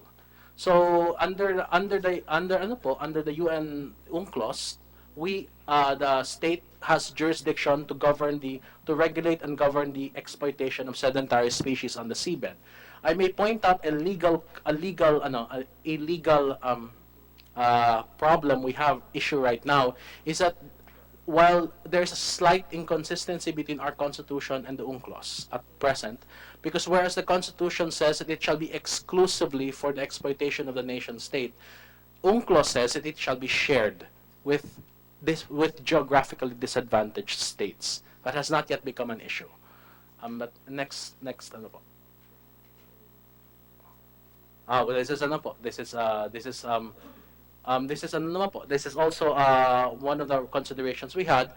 2009, Your Honor, was when we were beginning to have problems with neighboring states, and this was and 2009 po, number one, in order to be able to have a good submit based on our archipelagic baselines, we passed Republic Act 9522, which amended our archipelagic baselines bill, Republic Act 3046 as amended by Republic Act 5446 to update it and to make it compliant with UNCLOS standards. So we were basically cleaning house, ayusin po yung archipelagic baselines, and at the same time claim sa ECS, partly because even though we don't know what we will get from Behnham Rise, we might get something. And number two, it's a way of reserving our other continental shelf areas. Next, ano po? This is just Namria can better explain kung ano po yung nangyaring series of exploration. As noted by Namria, it was a series of exploration. Some of it was consisted basically of mapping. They conducted a series of multi-beam echo sounding survey cruises. Think of it po as basically sonar, and then you're basically getting the depth of the seabed based on how fast the signal goes back to you. That is of course subject to temperature changes, current changes, etc. in the underwater. The Philippines also did gravimetric studies. There's a series of the milestones are recorded in the next slide. Actually, before that po, I may note that nagsimula po actually, the Philippines had a technical working group that identified 2 areas in 2002. It was then, hindi po nakasama dito, it was then under, I think, Dr. Suzette Suarez, who is now with ITLOS, the International Tribunal on Law of the Sea, and Dr. Teodoro Santos. They defined 2 areas. One is West Philippine Sea, and the other was Behnham Rise. It was a tabletop project, meaning to say they just looked at available oceanographic maps and determined what were the most feasible areas to claim as natural prolongation. The project began in earnest in 2007, and we submitted in 2009. That may seem like a long time, but actually that was a really, kumaga, nagmamadali po tayo. But nonetheless, we were able to submit sufficient data to satisfy the requirements of the UNCLCS in its implementation of CLCS 11, the Scientific and Technical Guidelines. Next, ano po? Okay. This is an image of the cover. We submitted, I think, 2 boxes of documents and supporting documents to the United Nations. Next slide po. So this is the map. Behnham Rise, as noted, you will see po at Behnham Rise dun sa map niya is that it is not point po natin is that geologically by way of tectonic plate movements, bumangga po siya into the Luzon landmass. It's actually a different landmass. It became part of us when it rammed into the Luzon landmass around 5 million years ago. Mainly because, just to note, but geologically the Philippines is the crashing point of the group of Eurasian tectonic plates and the Pacific tectonic plates. To sum it up, the scientists will probably object to the language I'm using. Nagbanggaan yung Pacific plate multiple, including the Philippine Sea plate, at yung Eurasian plates, nagkaroon ng cracks. The cracks became the Philippines. So basically, we are a very seismically active area because of that.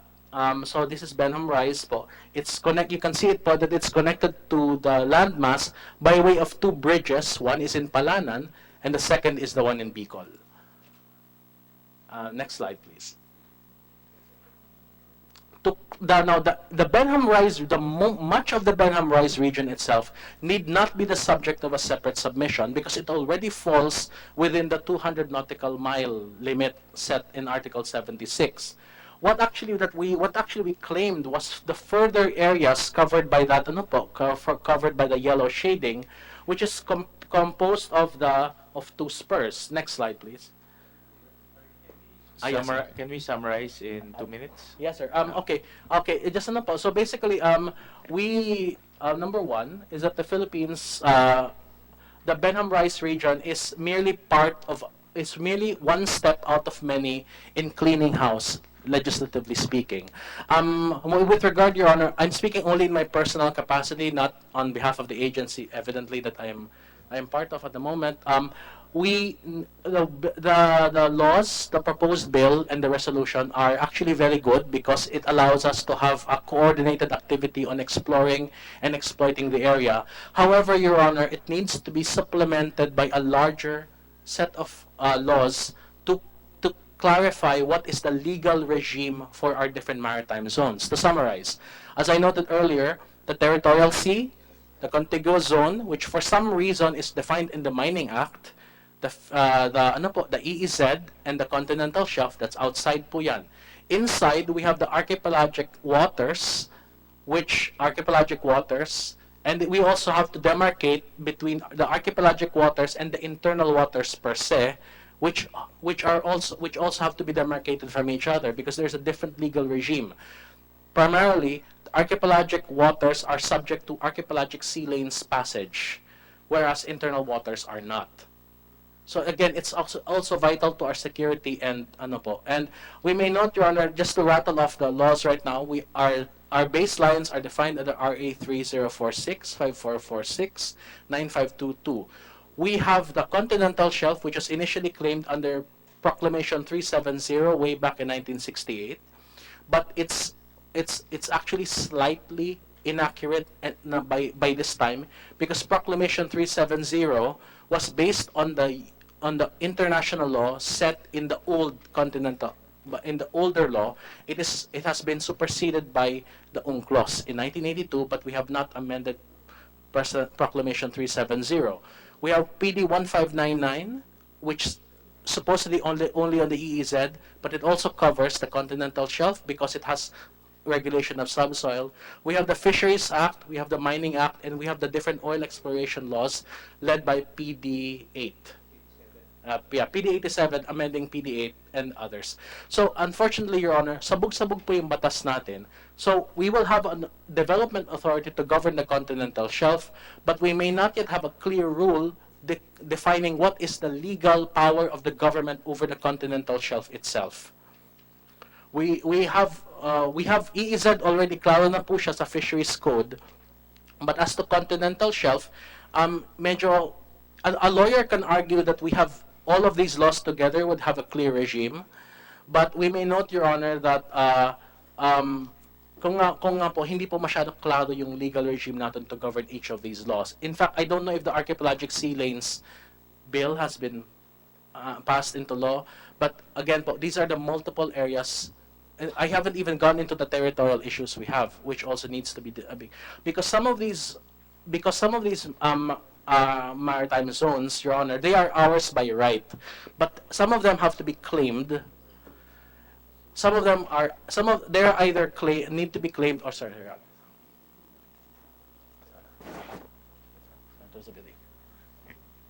Recognize the presence of Senator Zubiri. Yeah, member ka sa you're a member in the Economic Affairs Committee. This is a joint economics and energy. We're talking about Behnham Rice. Okay. Yes, Right. Your Honor. Go ahead. So, yes, Your Honor. That is not even going into the intricacies created by our different territorial claims, because as I noted earlier, among the different economic zones, territorial, contiguous, EEZ, continental shelf, going outward from our baselines, some of them are automatically ours by right. Others need to be claimed, and all of them need to be mapped out, and the meets and bounds, meaning the outer limits, we have to actually identify the coordinates, and for most of them, we have not officially defined and proclaimed the coordinates before the international community. So we have to clean house as well. So this is good po, the Behnham Rice, but it needs to be supplemented, Your Honors, in my personal capacity, it needs to be supplemented by laws to define what are the legal regime covering each of the different maritime zones, and it needs to be supplemented as well by formal proclamation of the meets and bounds of our maritime zones. That's it, Your Honor. Attorney Silva, for Behnham Rice, no, definitely claro that this is part of our territory. Yes, Your Honor. No? And what you're saying lang is wala tayong mga batas to what is the right term, to regulate? Actually, regulation, Your Honor, is the right word. Actually, because, Your Honor, as I noted earlier, we have laws to regulate oil exploration. We have PD 87 amending PD 8. We have laws regarding fisheries resources, including po yung fisheries resources on the seabed. We have Fisheries Code of 1998. But that's but for example po, we don't have the clear coordinates defining how Behnham Rice po, klaro, but that 200 nautical mile line na green, to the best of my knowledge, Your Honor, that has not been formally proclaimed. So yung white na yan, klaro yan, because we have clear it was clearly made the subject of recommendation by the United Nations, but the green part has not yet been fully proclaimed. And also, as I noted earlier, the Continental Shelf Proclamation we have, PD 370 of 1968, is not fully consistent with the UNCLOS because the word it uses is susceptible of exploitation.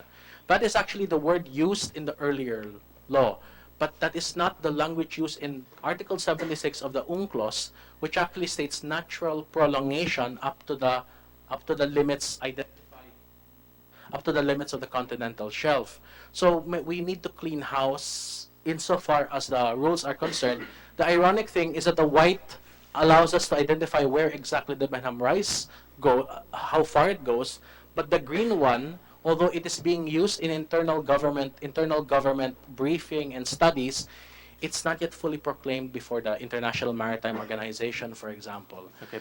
And one of the problems we have, Your Honor, is that because of that, whenever there are fishers from outside the country who are coming here and then we arrest them, how do we prove before the prosecution that they are within our territory when we have not actually proclaimed the actual metes and bounds? All right. Yes, sir. We'll go back to the legalities of the entire area later on. But let's go with our next resource person will be the University of the Philippines Marine Science Institute.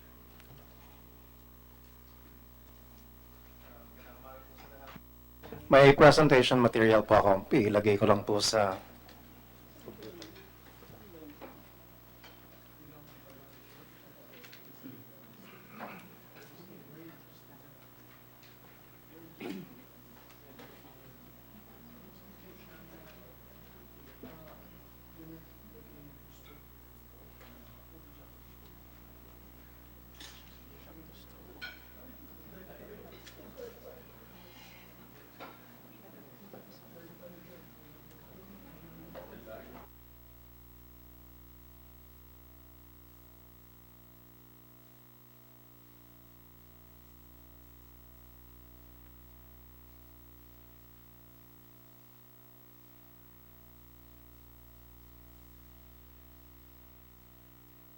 So muli po, magandang umaga. Natatakpan ko yung aking mahirap pa nakatagilid.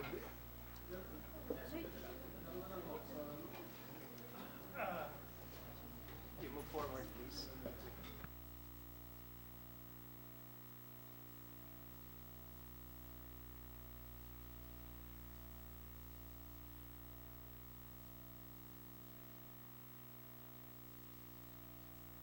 Behnham Rise, pinakasummary lang po, it's a volcanic area.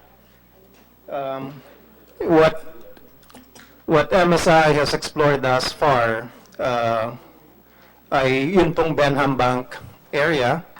At dito po sa Behnham Bank, bahagi po siya ng isang distinct na bulkan. At yung tuktok ng bulkan na ito, yung na-explore bale na deep reef. Next, please. So, hiniram ko po itong figure na ito mula sa Rappler para lang ipakita kung yung tinatawag na Behnham Rise, malapad na bahagi po siya. Pero doon po sa Behnham Rise may lumaki na bulkan.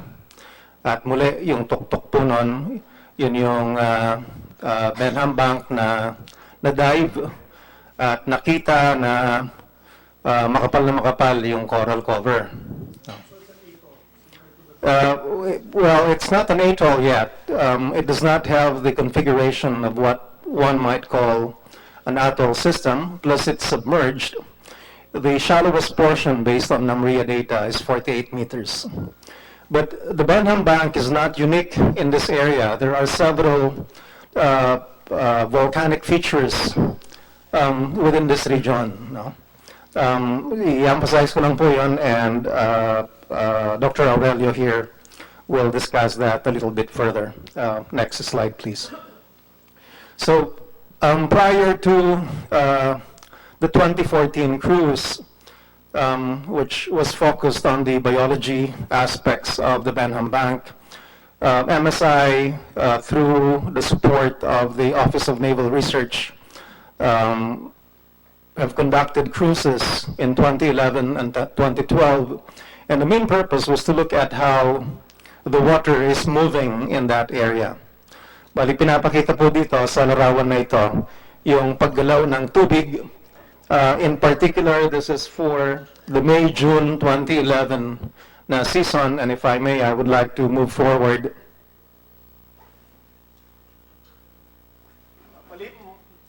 Mula po dito sa part na ito ng Pacific, may tubig na gumagalaw from the eastern side papunta dito sa Pilipinas. Ang tawag po natin doon ay North Equatorial Current. Dala-dala niya yung init ng tubig bale at tinatambak dito sa Pilipinas. Pagdating dito sa Pilipinas, bahagi ng current ay umaakyat pa north, and that becomes what we now know as the Kuroshio Current. And then part of it moves down south, and that is what we know as the Mindanao Current. The Behnham Bank area is within this region right here. The Behnham Rise area is, of course, itong buong part na ito. So itong paggalaw ng tubig, may paakyat, meron din ditong umiikot, pabalik, and interacts with the coastlines of Aurora, Baler, and the Bicol Shelf as well. At ito pong bahagi na ito ay mahalaga pagdating po doon sa biological aspects na sa susunod na slide. Next, please. So ito pong interaction ng Kuroshio Current with the shelf, parang nare-resuspend po niya, umaakyat yung malamig na tubig at nare-resuspend yung sediments doon sa shelf na nakakatulong sa pagtaas ng tinatawag na primary productivity doon sa area na mahalaga para sa fisheries. Yung primary productivity, ito yung sumusuporta sa pagkain ng mga isda. Yes, sir.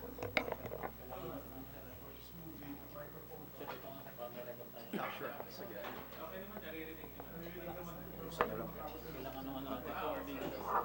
Ma-record, ano? Oo. Next slide, please. I think you have to use the mic so recorded sa transcripts. You can... Yeah. Sige po, sa susunod po na slide.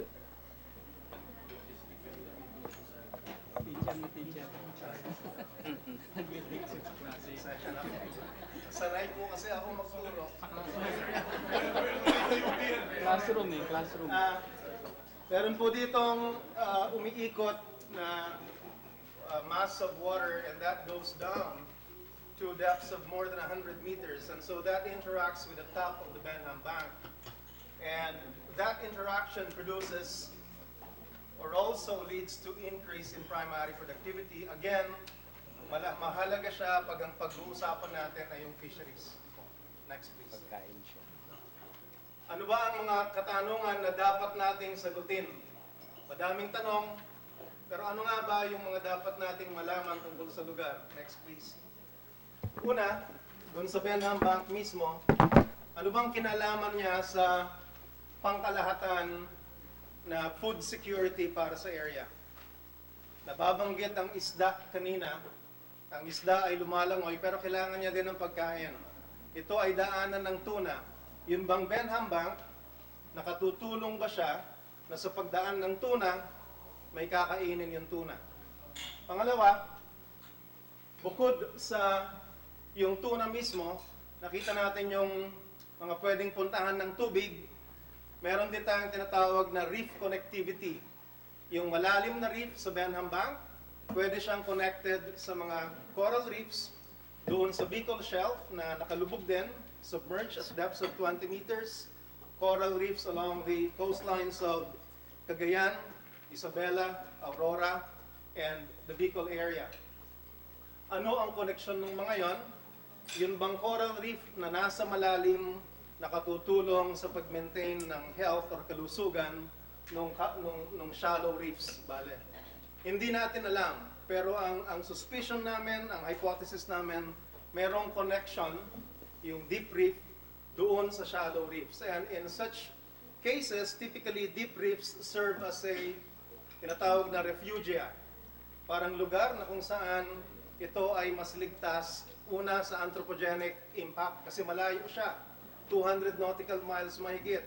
Malalim siya, hindi siya masyadong impacted ng pag-init ng tubig. So mahalaga siyang lugar sa aming palagay na mapangalagaan kasi maaari niyang masuplayan ng juveniles yung mga shallow reef bale. Susunod na slide, please. Yung mga pag-ikot ng tubig, yung bilis ng sulong ng tubig mula sa East Pacific towards the Philippines, that varies through time.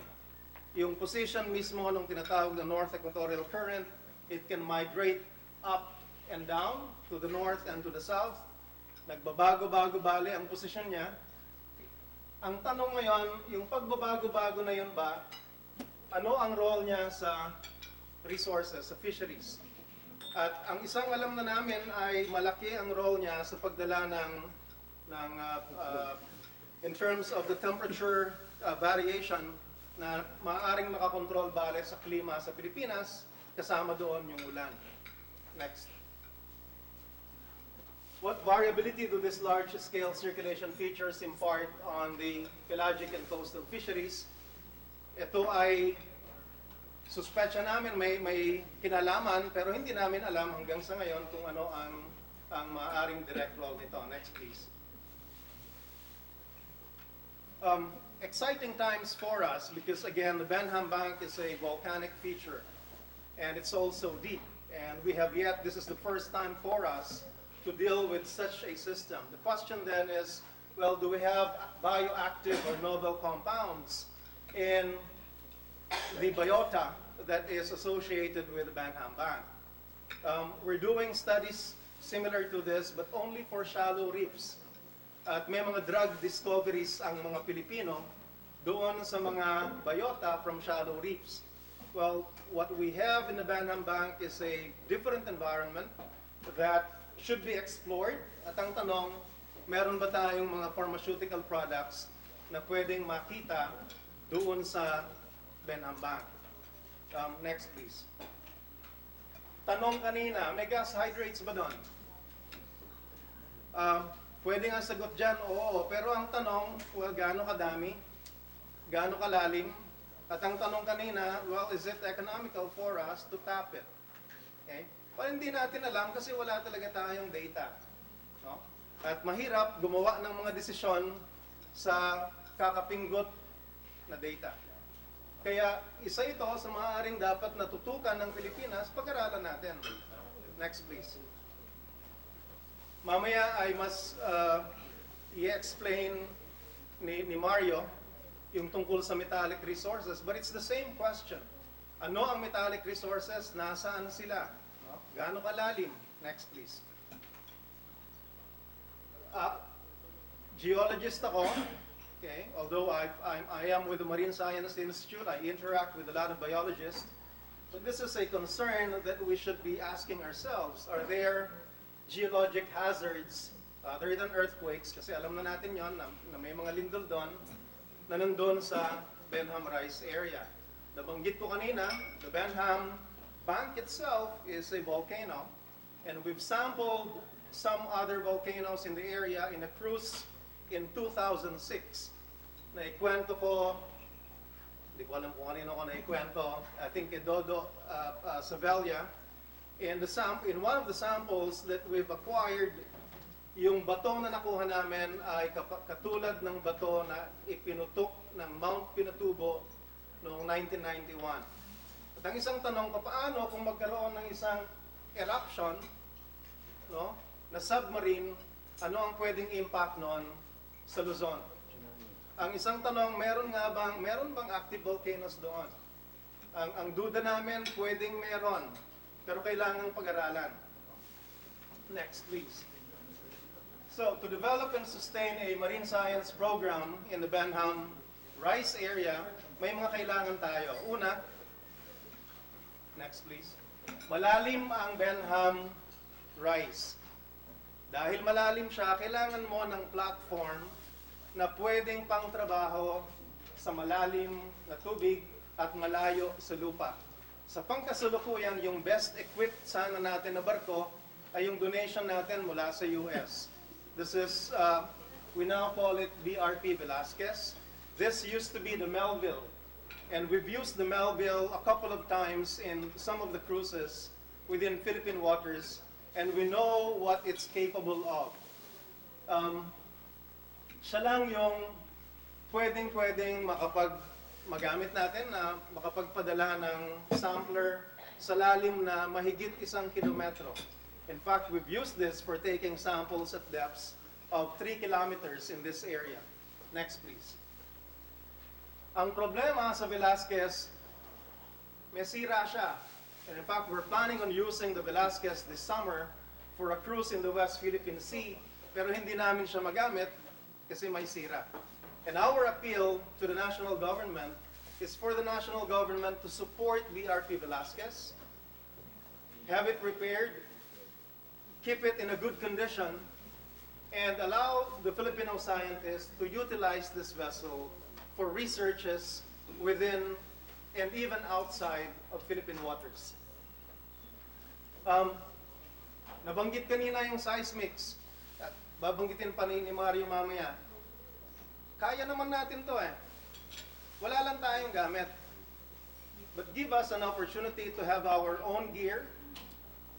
Send some of the people for some specialized training for about a year or even less. And this can be done by Filipinos. It's a multi-purpose data, hindi lang para sa oil exploration. Nababanggit lang siya kanina for oil exploration. But for hazard studies, this is also very important. At palagi ko naman, kaya natin gawin ito. No? Suportahan lang natin ang siyensya. No? Hindi ito mura, pero madami siyang pwedeng gamit. Hindi lang para sa Behnham rice, it can be used for all other basins in the Philippines, okay, and for different type of studies. Or Nasa Navy po ito. Navy? Next, please. The crew of BRP Velasquez is not trained for doing science. They are Navy people. Iba yung orientation nila. So there is a need to reorient, to retrain their crew so that they can be an effective support to the science, to the scientists. Next, please. Bukod sa Velasquez, kailangan pa din ng ibang platforms. Hindi naman lahat ng operations o hindi naman lahat ng research ay kinakailangan gumamit ng barko katulad ng Velasquez. Pero sana ito ay maging available sa mga scientists. Next, please. Overall, pero banggitin ko na rin yung problema natin sa West Philippine Sea. Ang daming tanong, ano ba ang mayroon sa West Philippine Sea? Ano ang resources ang nasira? Overall, konti lang yung alam natin kasi konti din lang yung data. At konti din lang yung data dahil konti din lang yung researchers. Konti din lang yung pondo. We worked in that area in the 90s. In 2000, we inaugurated a marine science laboratory in Pagasa. Pagkatapos ng pagkat ng ribbon, hindi na kami nakabalik doon kasi wala nang pondo para sa paggawa ng siyensya doon sa West Philippine Sea. Willing ang mga tao to go and work in remote places, but we need support. Next, please. For MSI itself to push what we have started and to sustain it specifically for the Behnham rice, but not only for the Behnham rice, this is for the entire country. Next, please. Wala kaming research budget. Our IOB is just barely ₱1 million, and that's just for basic operations for teaching. We have to work hard to get support from different funding agencies. But we are a national center of excellence, and we are not receiving what we ought to get from the national government. As a center of excellence, we ought to be getting an allocation of 10 million per year by law. The same with NIGS. We're not getting that. Okay? So, ang appeal namin, we can do a lot of science, and it's good science. But give us the support. And don't make us work so hard na lagi na lang kaming magmamakaawa sa funding agencies to fund us. Because by law, we ought to be getting support from the national government as centers of excellence. Next, please. Ilan kami sa MSI? There are 20 faculty positions. But we're dealing with the physical sciences, we're dealing with marine biology, we're dealing with marine biotechnology. We have a PhD program, we have a master's program, we're also teaching undergraduate courses. But you only have 20 people to do all of this. We need additional people.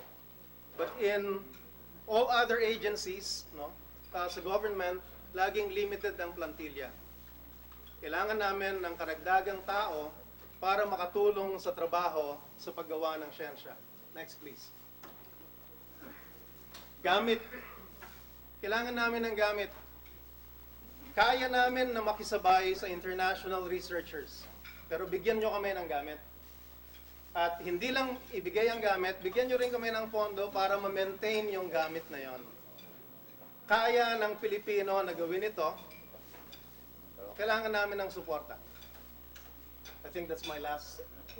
Even here, for example, yung deep dives, marami tayong mga natitrain na deep divers sa Pilipinas, but not for scientific research. Sana maski yan, pwedeng suportahan so that even the faculty, the researchers, and the students can do this type of work, not just for the Behnham Rise, but for so many other places in the country that we have yet to explore. And madaming unique na environment sa Pilipinas, hindi natin siya na-explore. And I think this is my last slide. Maraming salamat po. Thank you.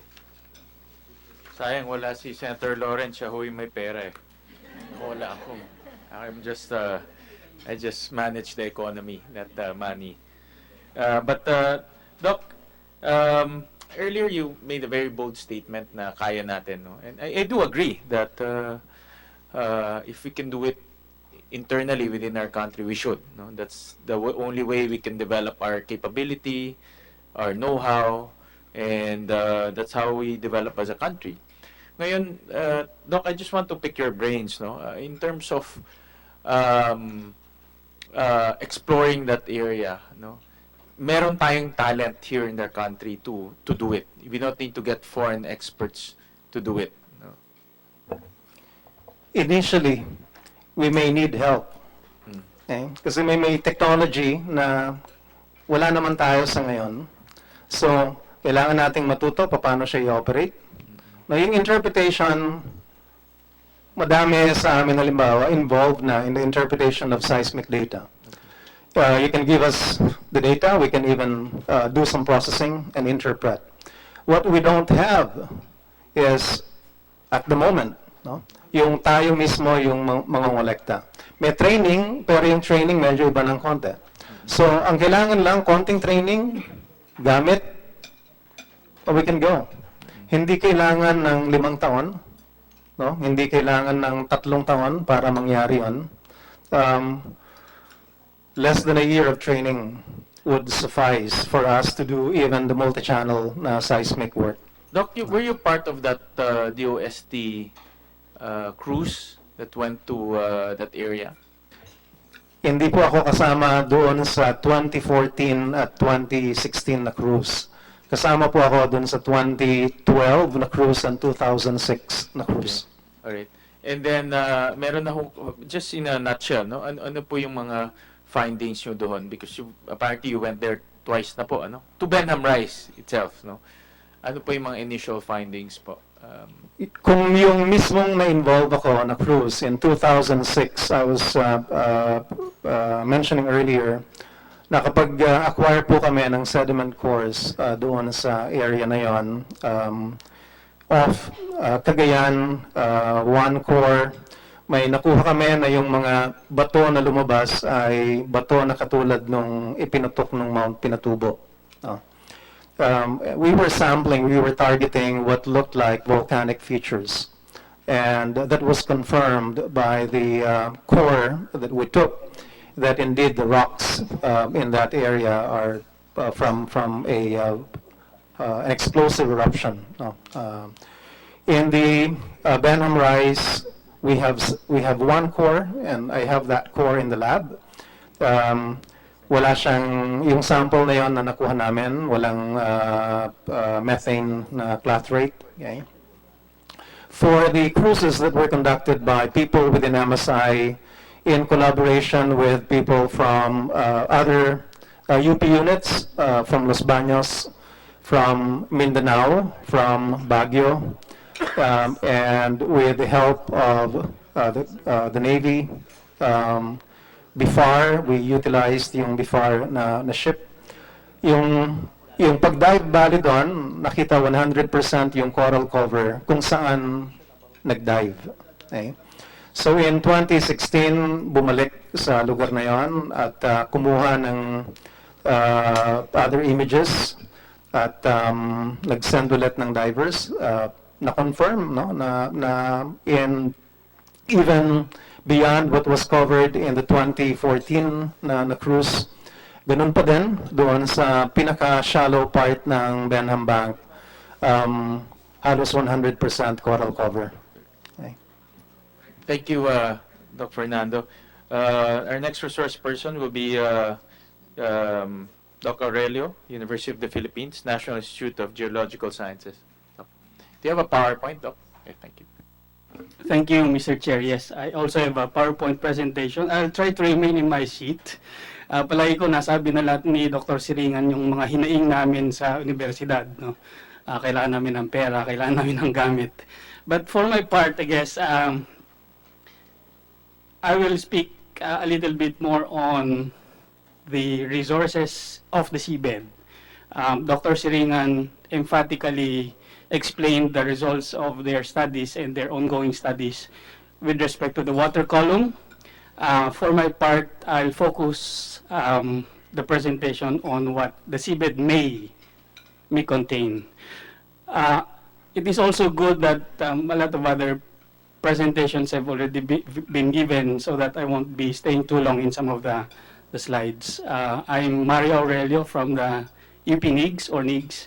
And incidentally, I'm also part of the Legal and Technical Commission of the International Seabed Authority. I just came from a 2-week grueling meeting of the commission yesterday. Sorry.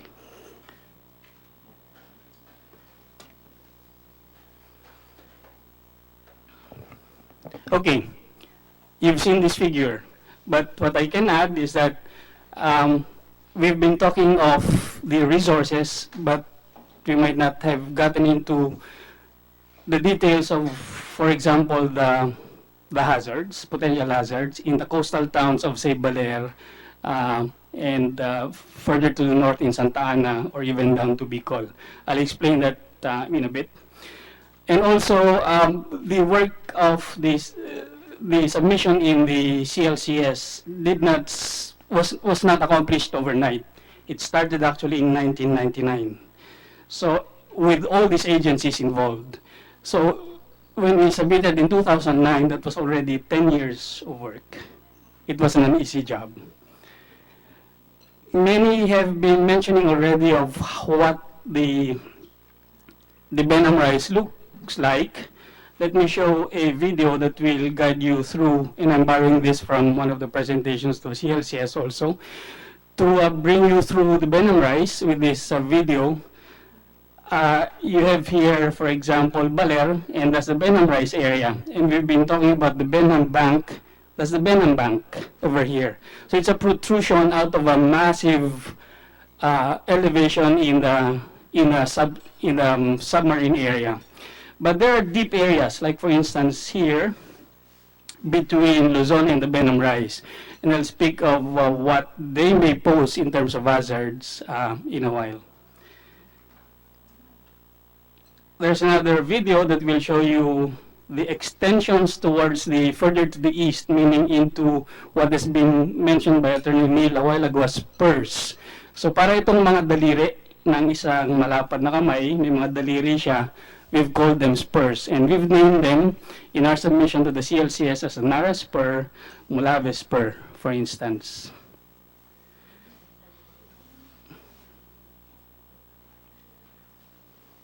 Okay, resources. Marami nang nagbanggit kanina kung anong mga potentially meron. May nagbanggit na baka may gas hydrates pero wala tayong kaalam-alam talaga. Pero there are a few other things na hindi na siguro na ipaliwanag in detail. I'll try to do that. And there is a potential, although again, we have to make it clear there's nothing we know about this area, but there's a potential for what we call deep seabed resources. In the International Seabed Authority, there are three categories. One is the cobalt-rich crusts, second are the manganese nodules, and third are the hydrothermal sulfides, or the polymetallic sulfides. We are thinking, because I myself am an optimistic person, there's a possibility that there could be some resources, seabed resources in the Behnham Rise. Namely, there might be a possibility of cobalt-rich ferromanganese crust. What's the importance of cobalt in our lives? Perhaps you've heard about in cancer treatment, cobalt is used. But not only that, in high technology industry, cobalt is highly used in aircraft technology. Where could they be found? They could be found in the seamounts, meaning the protrusions in the Behnham Rise region area. Let me speak a little bit of how these form. They form by way of some chemical reaction with the deeper parts of the water column and the surface of the seamounts. And while interacting, they form crusts over certain portions of the seabed, and they form the cobalt-rich ferromanganese crust. For the moment, where do we find them? And there are already companies, multinational companies, well, actually states parties that are part of the international signatories of the International Seabed Authority that are already exploring where, in particular, in Northwest Pacific area. So we are speaking of an area between Hawaii and Guam, for instance. That's the Northwest Pacific area. And these areas are already being explored for this type of mineral. By the way, these areas, which are called cobalt-rich ferromanganese crusts, also contain other very important metals or elements like nickel, manganese, titanium, copper, plutonium, and the like. In a recent survey, although this is unclassified, this is classified data, but it was presented in the 2 weeks meetings that we had at the ISA.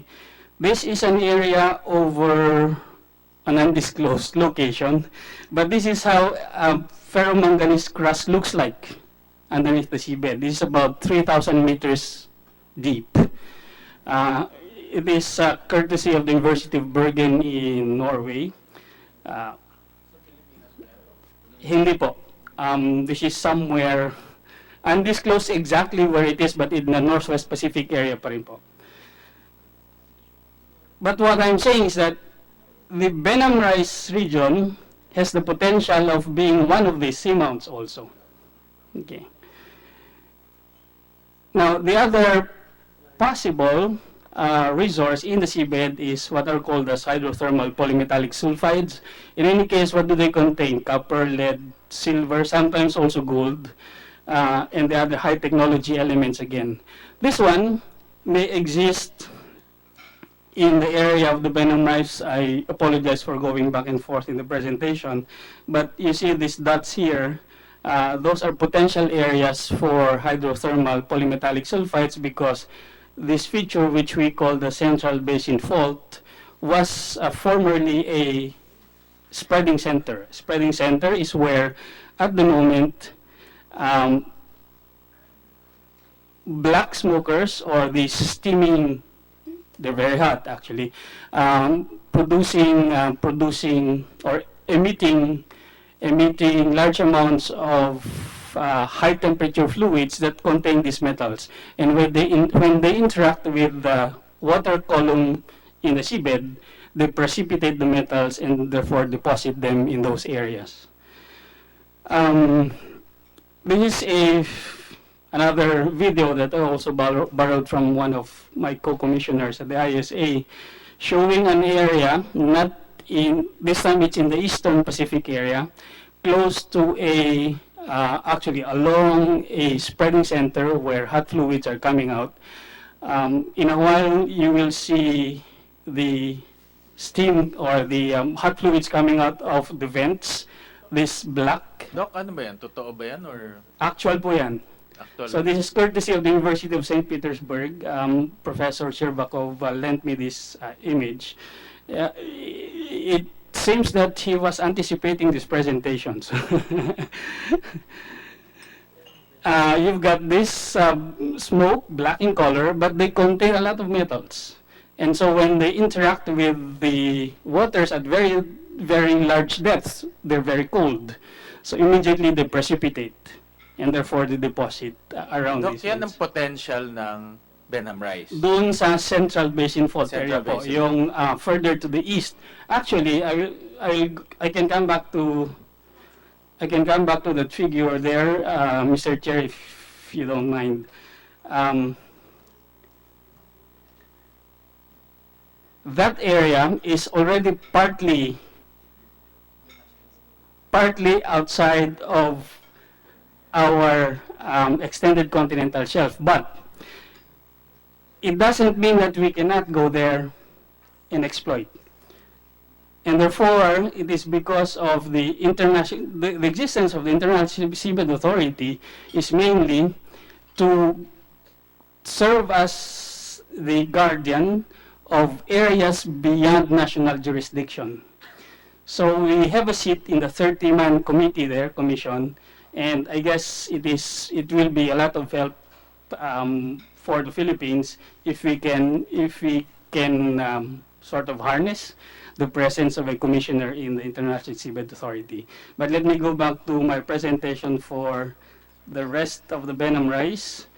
Third, gas hydrates. Yes, it has been discussed quite a lot a while ago.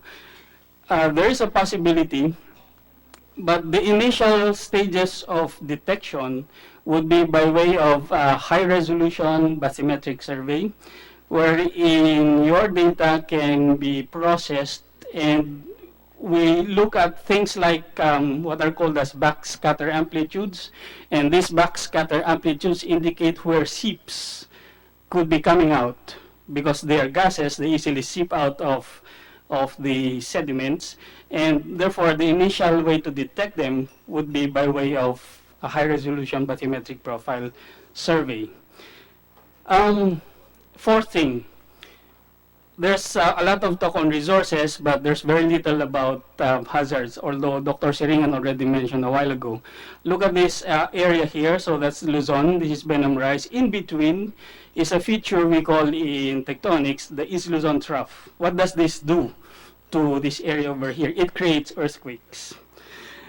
The next plot, the next drawing, is a plot of earthquakes, the red ones in particular, shallow ones. High magnitude ones are those with beach balls. And in 1735, unfortunately, Senator Sani Angara is not around.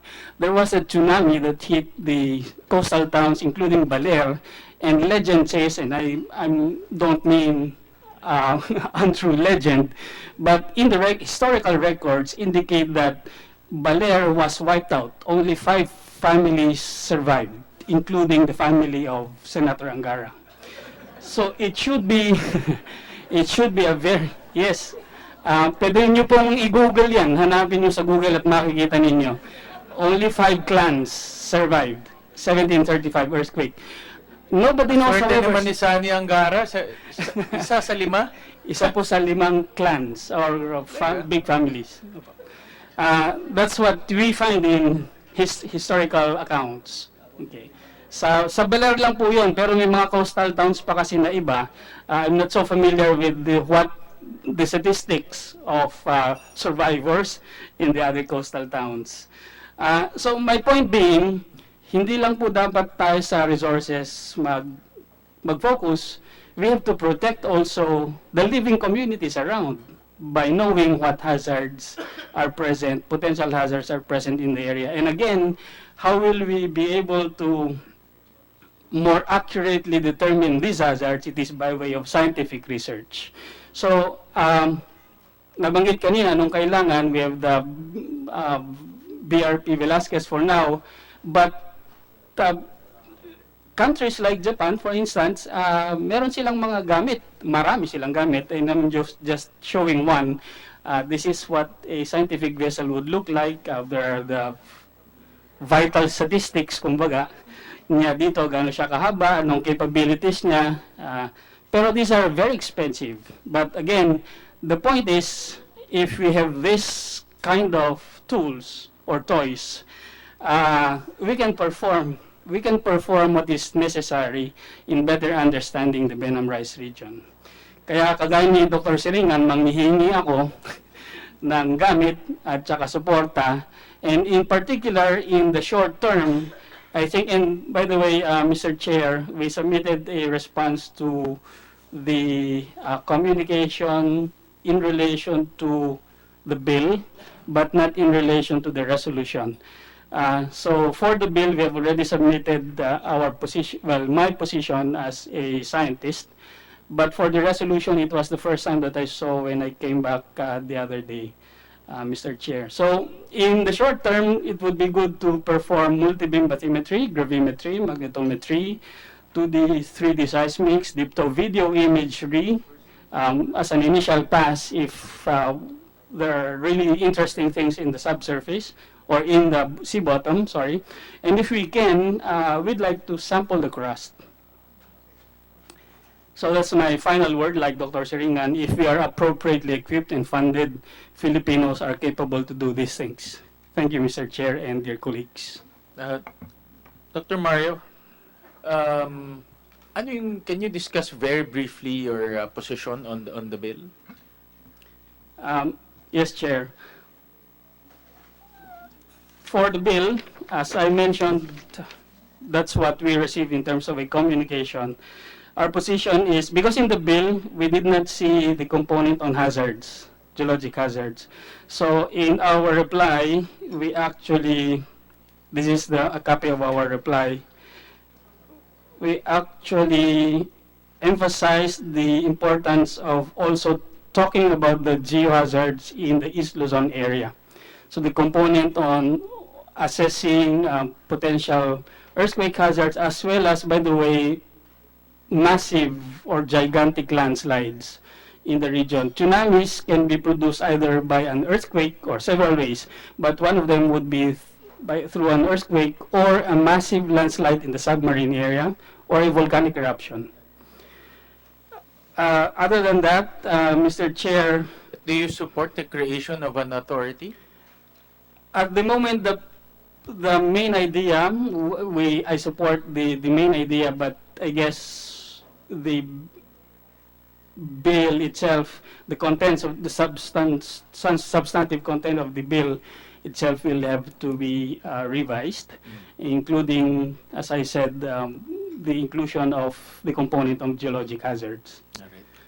And for the, if you don't mind, Mr. Chair, for the resolution, I see here that my colleague Ando Siringan is indicated as one of the coordinating or collaborating Marine Science Institute. We'd like to be included also, the National Institute of Geological Sciences, Mr. Chair.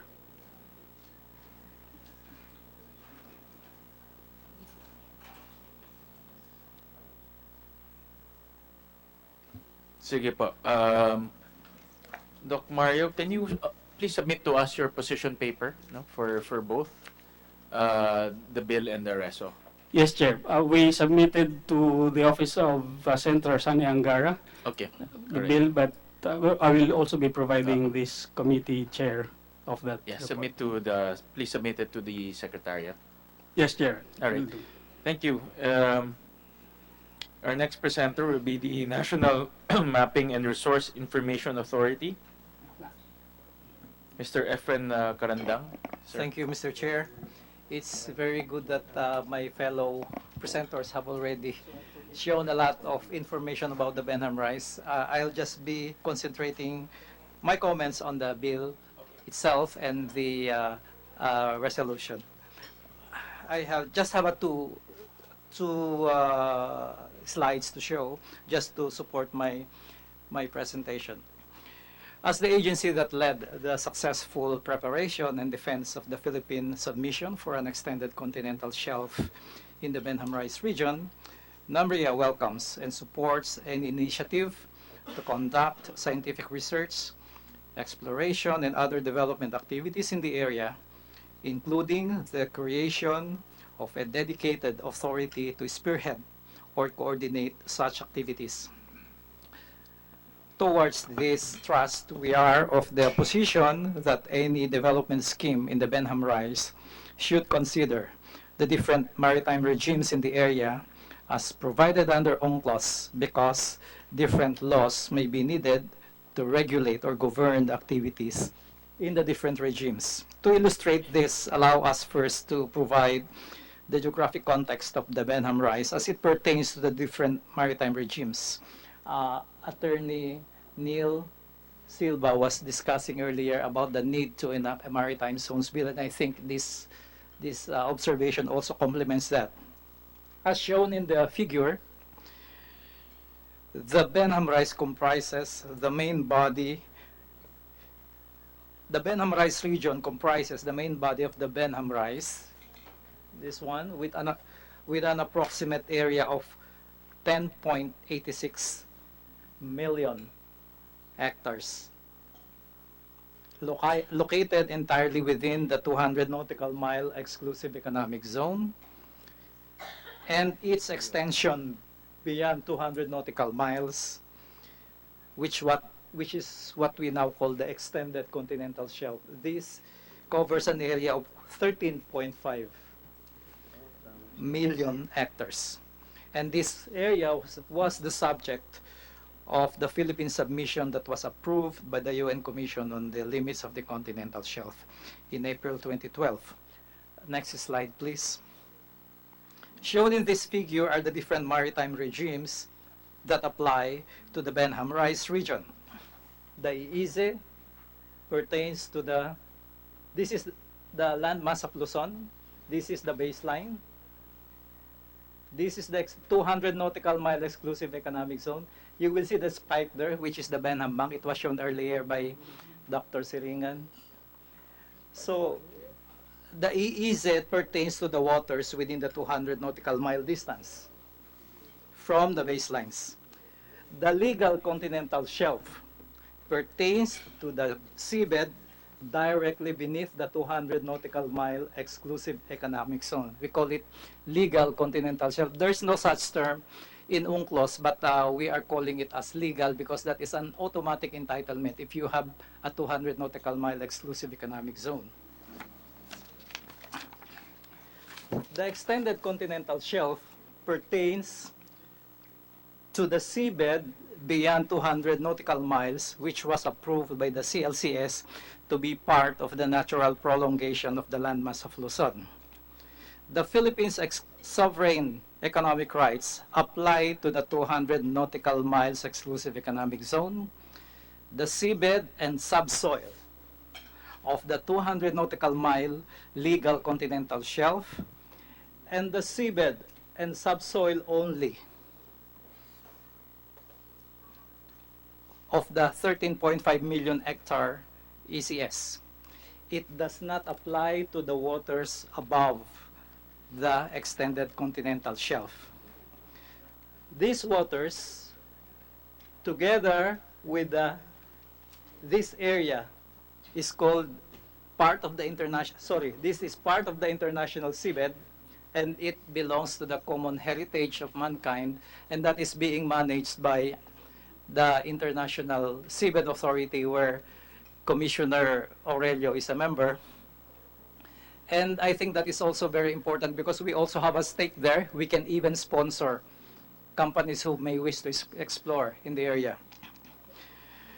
While we may have the necessary laws that govern the exploration and exploitation of fisheries and other resources in the EEZ, as well as oil and gas, we still do not have the law that will regulate the extraction of hard minerals or the metallic resources in the deep seabed. Dr. Aurelio mentioned earlier about the polymetallic or manganese nodules, the polymetallic sulfides, the ferromanganese crusts, cobalt-rich ferromanganese crusts, or even rare earth metals. Two national conferences, one hosted by DFA and the other hosted by the OST, have identified the need for a deep seabed mining law that will enable the country to develop its seabed resources. Such law will also be useful should the Philippines decide to sponsor mining companies who may wish to apply for exploration contracts with the International Seabed Authority in areas beyond national jurisdictions. We would like, therefore, to recommend to this joint committee to consider the need for a deep seabed mining law, either as one of the main features of Senate Bill number 312, or its crafting be one of the powers and functions of the proposed Behnham Rice Development Authority. Thank you, Mr. Chair. To Mr. Efren, let me just understand it correctly. What we are saying right now that we don't have the laws to manage or to regulate some of the areas specified there. That being the case, dapat ba magkaroon muna ng batas bago yung authority? Or can we have the authority in the absence of a specific law? I know there are some laws. I think Attorney Neil mentioned earlier, although sporadic yung mga batas natin, no? Kalat-kalat siya. But since this calls for a creation of an authority, kailangan pa muna yung batas bago yung authority? Will it create any conflict or any problems in the future?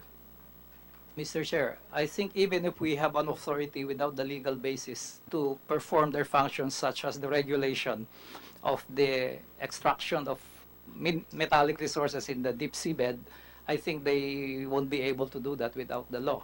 So it's a chicken and egg, actually. The proposed Behnham Rice Development Authority, I mean, among its functions, it can be proposed that among its functions is to develop or craft a law needed to regulate the activities in the deep seabed. We have the laws already for oil and gas and the EEZ, the water column, but we don't have the law for deep seabed mining. It is not covered by the Philippine Mining Act of 1995. When you say deep seabed, ito yung pinakita kanina ni Yes, sir. Mr. Mario, no, na kaya ba yan? Kaya ba i-mine yan? Kunin yung mga minerals sa ilalim? Is that technologically possible already? Yes, Mr. Chair, thank you for giving me the floor. Yes, there are now, as I mentioned a while ago, companies who are, well, state-sponsored contractors who are now conducting exploration of very deep areas, as deep as 4,000, 5,000 meters in the Central Pacific region. And they have, several of them have been able to demonstrate that it is possible to mine at those depths. And some of them are about to conduct the exploitation phase. They've been in the exploration stage for the last 15 years, Mr. Chair. All right. And going back to Mr. Efren, aside from the deep sea mining law or regulation, I understand earlier from Attorney Neil that yung green line doon is still not defined under our laws. Tama ba yun? We still have to pass or enact a law that would define the different, not only that, sir, but also all the different maritime zones under UNCLOS. We don't have such a law. We have for our own consumption. Yes, sir, for our own consumption. So Although we say internationally, it's defined. Ano yung yellow, ano yung green. Yes. Pero sarili natin, tama ba, hindi yun Yes, Mr. nakadefine. Chair. Exactly, sir. So for example, there's a corporation that will exploit within that yellow, outside of that yellow, outside of that green. There's no law that will govern them or regulate them. Tama ba, Amil? Actually, Your Honor, there are two. Number one is with regard to the regime of resources and regulation. It's not so much that there's an absence of law, but the need to harmonize our laws. Particularly because when we concurred in and ratified UNCLOS, the Philippines made a declaration, which was also affirmed by Congress, that UNCLOS will not be deemed to amend our laws. That was the Tolentino Declaration, and as a consequence, in order for us to incorporate UNCLOS, we need to pass the necessary laws.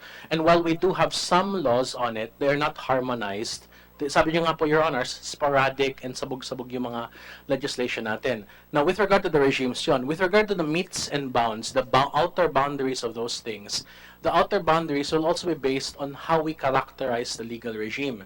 Because right now, Your Honor, there is a school of thought within the Philippines that champions another pre-UNCLOS regime, namely based on the Treaty of Paris.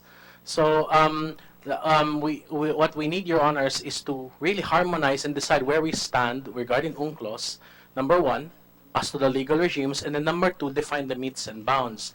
Now, the metes and bounds will necessarily be partial, even if we do the green line, because there are some metes and bounds which are affected by our existing territorial disputes. So, magiging partial delineation lang siya, subject to the resolution of those disputes. Although we have already, I think I believe DFA can further explain the results of our negotiations, the delimitation talks with Indonesia and between Indonesia and the Philippines. So, Your Honors, the Behnham, whichever authority will have to really come up with a legal regime for it. We have oil exploration under PD8 as amended by PD87. We have fisheries under the Fisheries Code, but as to the resources, hindi pa po certain, and as to the metes and bounds, affected pa din siya, so, relative to the continental shelf, by Proclamation 370, which has not yet been repealed to the best of my knowledge, Your Honor. Anyone can answer this, no? So, what are the potential issues that may arise from creating an authority and then subsequently, exploration, harnessing the whatever we can, in that area, without all of those what you mentioned, the governing law. What are the potential problems, practical problems? Like for example, someone wants to explore, someone wants to harness or mine. Ano ba yung nakikita yung mga potential problem? Anyone can answer, Mr. Efren or si Sir, isa talaga nating nakikita yung marine environmental protection kapag nag-extract ka na ng mga minerals. Yung pinakita ni Dr. Aurelio. Kasi yung International Seabed Authority, meron na siyang mga marine environmental protection regulations. Yun ang tinatrabaho actually yung grupo nila ngayon. batas that Wala pa sir eh. So, mas maganda na tingnan natin yon at I mean, it's not covered within our existing biodiversity law? Or, wala sir. no? In-identify sir ito nung isang workshop na in-organize ng DFA. Nakita talaga nila yung gap na yun eh. In case that we engage or go through to the exploration phase ng ating deep seabed minerals, wala pang batas na magko-cover sa kanya. So, chicken or the egg, if we create this, Yes, then we, assuming lang, maganda nakita, we explore, What about the exploitation part? the exploitation, Yes. doon magkakaroon ng problema sa exploitation part. Okay. Kasi yung sa contract pa lang natin with the company, yun na yung magiging legal basis mo eh. Going back to the DOE, meron tayong mga existing service contracts. Now, I would assume they have, like for example, Malampayas, Rectobank, those areas, may mga service contracts yun. Ganun rin ba ang problema nila? Well, Mr. Chair, nakikita ko naman it's a general law that applies to all exploration, so I don't see any conflict. When it comes to the Behnham Development Authority, it's just an authority that will synchronize everything. But insofar as exploration or For itong mga attorney, mga existing na service contracts natin, on the western side, I'm sure merong yellow and green rin, di ba? And some of it probably are outside of the yellow, outside of the green, probably, Yes, Mr. And Chair. from what I understand, our governing laws are all in different places, because there's no unified law that will, from what I understand, Neil, walang unified law that will governs those things outside of the yellow, those things outside of the green.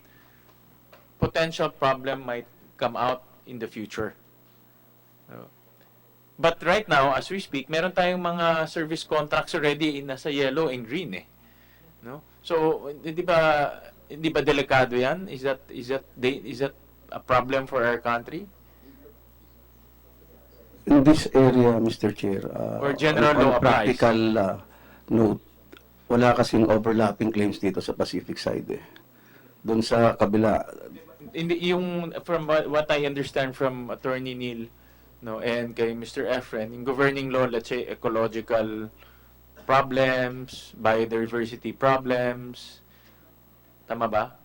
Exploitation issues, yun ang Kasi sir, iba yung proseso ng pag ano ng oil and gas, extract, kaysa dun sa pag-extract ng mga minerals. Kasi yung minerals, sir, kakayurin mo yung seabed. in tinutukoy niyo, Mr. Karandang, is particularly deep sea Metallic minerals. resources, sir. Okay. Metallic resources. Metallic resources, which is under MGB. Yes. Okay. All right. Okay. Sige.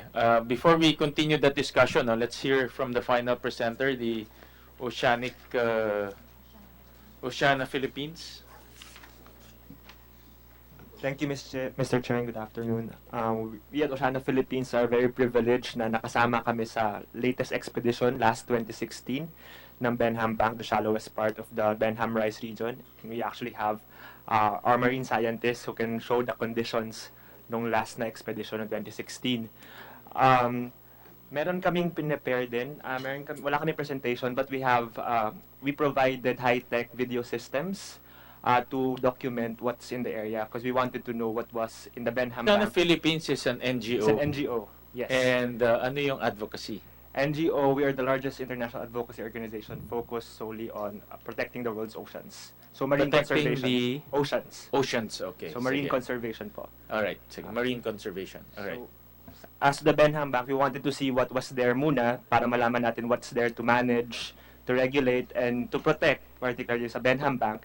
So we provided the high-tech video systems and we prepared a video din. If the body is okay, we can present the video. For free. free. Okay, sige. Sige, let's play the Para video. makita rin natin kung ano yun nandoon.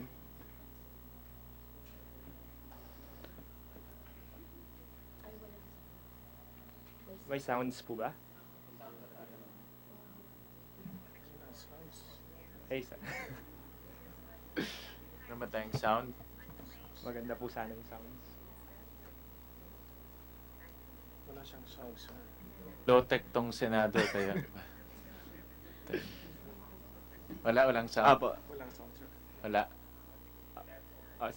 Pakita na lang po yung mga pictures mamaya. Explain na lang po. So ito po yung expedition which is a partnership ng multi-agencies. Nakasama po kami ng only non-government entity. Siyempre, DOST card provided the funding and BFAR provided the boat kasama ang University of the Philippines, Coast Guard, saka Philippine Navy. So, on a side note pala, Mr. Chair, na-mention kanina na parang ano po ba ang parang kapareho nito sa ibang mundo.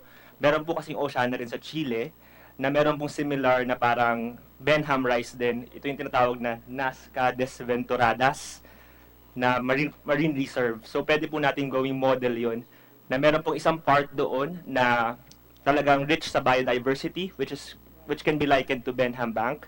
This is ito yung actual exploration nyo? Yes po, All of actual that? exploration. Yan yung pictures niya? Yan yung Behnam sir. Rise? Opo, Mr. Chair.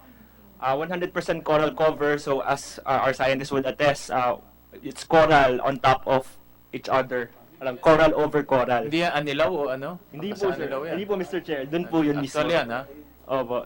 So, grabe talaga ang biodiversity niya. In the shallow parts Ayan. of the reef. What are the responses of this system that are off, for example, to sea level rise?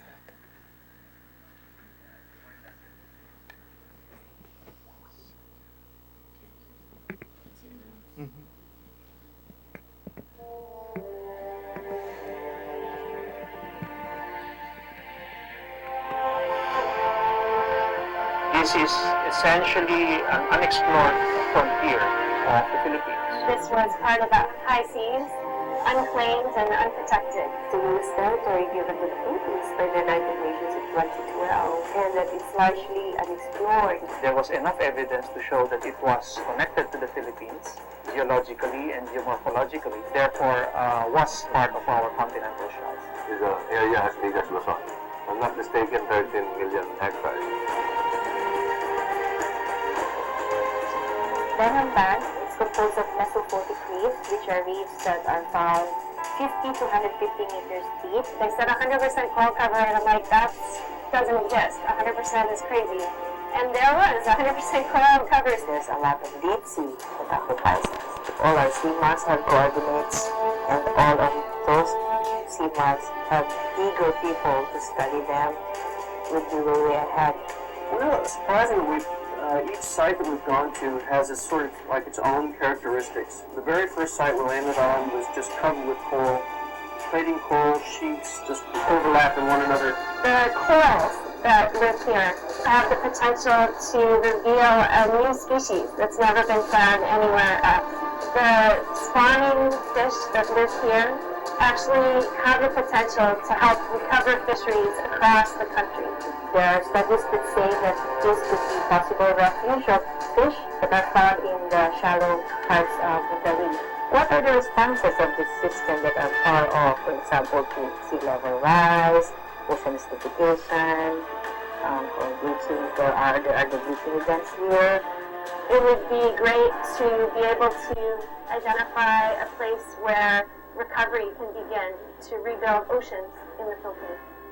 The Philippines, in general, is at the center of marine biodiversity on the planet. However, there's also heavy fishing pressure.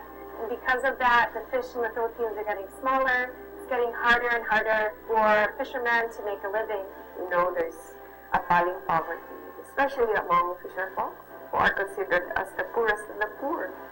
So you cannot possibly restore fisheries and make them abundant without ensuring that the marine ecosystems that they live on are healthy. Behnham could be a source to recover those fisheries. We also may have even more biodiversity than we know of. The fishing here is able to continue into the distant future to feed many people and help the Philippines continue to grow. For me, it's a survival issue. They can be seen as our adaptation strategy, make the ecosystem resilient. So it has a better way of coping with the impacts of climate change. If we have intact coral reef areas at the eastern side, it can help also buffer from climate change. It is the perfect time for our decision makers working with stakeholders, citizens, to craft that management framework. So, in the meantime, we need to make sure that these resources, especially the fragile living resources in this area, are Check mic 1 2 3 sound check hello mic test. Check 1 2 1 2 testing. 1 2 3 sound check hello. Check mic. Check testing mic 1 2 3 sound check mic 1 2 3 sound check. Sound. But to the rest of the world. Biological resources that are in Behnham Rise. Check mic 1 2 3 sound check hello mic test. Check 1 2 1 2 testing. Ha? Check mic. Hindi pumapasok? Check testing mic 1 2 3. Okay lang yung testing lang naman kami. Mic 1 2 3 sound check. Not just for us, but for the generation that depend on Sound check hello. Check mic. planet place to live in. Check testing mic 1 2 3 sound check. Mic 1 2 3 sound check. Mic test 1 2 3 sound check. For Behnham, for the country, and for our world. Testing mic 1 2 3 sound check. Mic 1 2 3 sound check. Mic test 1 2 3 sound check. Hindi yan sa Batangas lang. Para po may idea po tayo kung nakikita. Yung kanina in the picture na pinakita ni Mr. Karandang, parang may protruding, di ba? And that's the Behnham Bank. That's the bank. That's the 150 meter. Check mic 1 2 3 sound check hello mic test. Test mo raw ulit yung 48 meters ang shallowest. Kaliwa mo. So, yung expedition may Check mic 1 2 3 sound check hello. Mic test. May 150, may other Sa parts. taas. But the shallowest is 48 meters. But how big is that plateau? 17,000 hectares po. Yung buo. 17,000 Siargao hectares. Island. Ganun po kalaki yung plateau.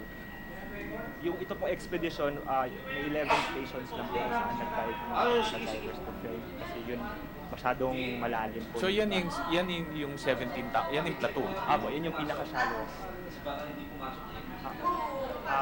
Plateau po, tapos yung tank is the protrusion dun sa plateau. Yung protrusion, oo. In protrusion, yan yun. Hello, check. How big Mic is the 1, 2, protrusion? 3, sound check. Diameter. Sound check 1, 2, 3, mic 1, 2, 3, sound check. 1.7 hectares. 17,000 hectares pala. Hectares po. Hectares.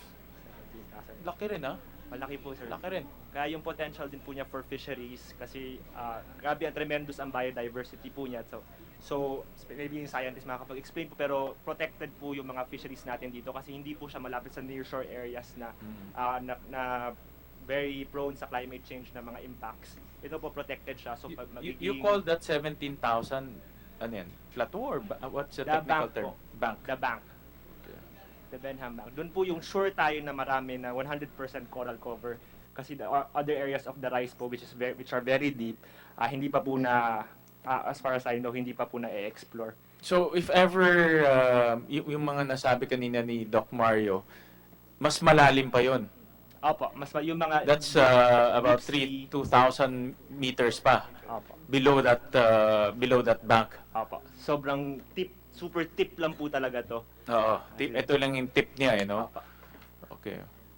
And then from what I see kanina, the biodiversity there is really rich and active. So, opo, 100% coral cover talaga. So if ever someone will exploit for oil and gas and mining, makakontaminate itong mga ito. So, Mr. Chairman, if I may Yes. add, I recommend that you add this as a protected area, these banks, not the plateau. Sorry po. The shallow portions where you have these coral reefs, ito usually mga about 80 meters below the sea level. That is what you declare as parang NIPAS area. NIPAS area, oo. Wala pa siyang declaration, ano? Wala pa po. Wala pa po kasi framework po. So the part of sana ng bill. Okay. Oo, wala siya dito sa ano eh. Wala siya. But under the NIPAS, they can already administratively declare, di ba? Opo, pero wala pa po. Sa framework po, i-develop pa po yun. Pero Sige. right now, wala po. Recommendation din po ng Oceana yun is to have a protected area sa Behnham Bank mismo. So yung bank, yung pinaka-bank to declare as a protected area. Wala pa siya ngayon. Wala pa po. Okay. Wala pa po status. Sige po. Dr. Vincent. Sir, Your Honor, yung DNR through BMB is in close coordination with the Bureau of Fisheries and Aquatic Resources in pushing for that realization. May unang discussion na po ang si Director Mondita Lim and Director Gungona regarding that, just to clarify things, which areas will be managed and protected and which areas will be declared as managed fishing grounds. Done administratively? It can With be the done, NIPAS sir. law? Alam ko pwede, di ba? Yes, sir. So it's within the powers already of DNR. DNR. To declare, let's say, itong bank, protected area na ito. Hindi nyo pwedeng explore. Yeah. For the moment, what the Bureau is doing is try to collect as much information as it can before really putting down the declaration, because there might be other areas that might warrant also protection. So, yun ang ginagawa, sir, for the moment, in close coordination with BIFAR. Go ahead, attorney. Our position po is that Behnham Bank should be protected kasi kitang-kita naman po yung biodiversity talaga niya, yung potential niya at saka po sa fisheries niya to para mataas po ang productivity ng fisheries in that area dahil spawning ground din po ito ng tuna and other commercially important species. So yung Behnham Bank po talaga i-protect. Tapos habang wala pa pong legislation or hindi pa po nakaka-decide kung anong legal framework na gusto natin, maybe gumawa na ng framework basta i-spell out lang po na the Behnham Bank should be protected from any other activities, human activities po. I can see that you have done considerable amount of research and work.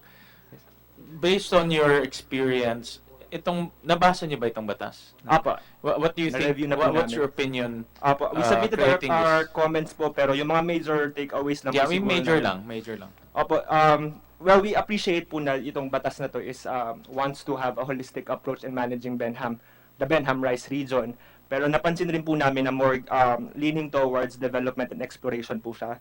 So we want to include, to have stronger measures included on biodiversity conservation and protection po that will lead to higher productivity for fisheries and other ecosystem services ng Behnam Bank and other productive areas of the Behnam Rice region. So gusto rin po namin malagay lang na stronger measures po. Kasi mapapansin rin po, attached po proposed BRDA to the NEDA. So baka po maging leaning towards all economic affairs, economic activities. Opo. So we would like lang to have assurance din na malalagyan din, ma-address din ng mga biodiversity conservation issues dito. So gusto po namin kasi nakalagay po dito, parang sa mandate po, parang ang BRDA will be studying, exploring lang and developing the area, but there isn't any mention at all of conservation dun sa conservation and sustainable development ng Behnam Rice and particularly protection ng Behnam Bank, which nakita na nga na sobrang tremendous ang biodiversity. So maybe from the Behnam Bank pa lang we could start na protecting and maybe the others continuing yung studies and research para malaman kung anong mga parts ang dapat i-protect at anong mga parts ang pwede mga manage access. So pero kailangan po ng framework po talaga. So aside from that po, yung major takeaway in this, because the BRDA, which is attached to the NEDA, will be the lead agency in conducting scientific research and exploration, maybe mas may mga measures po na strengthen ang collaboration between the BRDA and for instance BFAR on exploring fisheries options dito sa Behnam Rice, and BRDA and the Biodiversity Management Bureau naman exploring the biodiversity potential, biodiversity dito sa area na yun. So dapat yung mga expeditions, mga partnerships po between the BRDA and these government agencies. And this goes as well sa ibang mga interested in the stakeholders, other government agencies on other aspects of the Behnam Rice. Tapos napansin din po sa powers and functions po kasi, Mr. Chair, nakafocus po talaga siya sa spurring economic activities, so may mga financing, mga investors, kung paano ma-attract yung mga investors.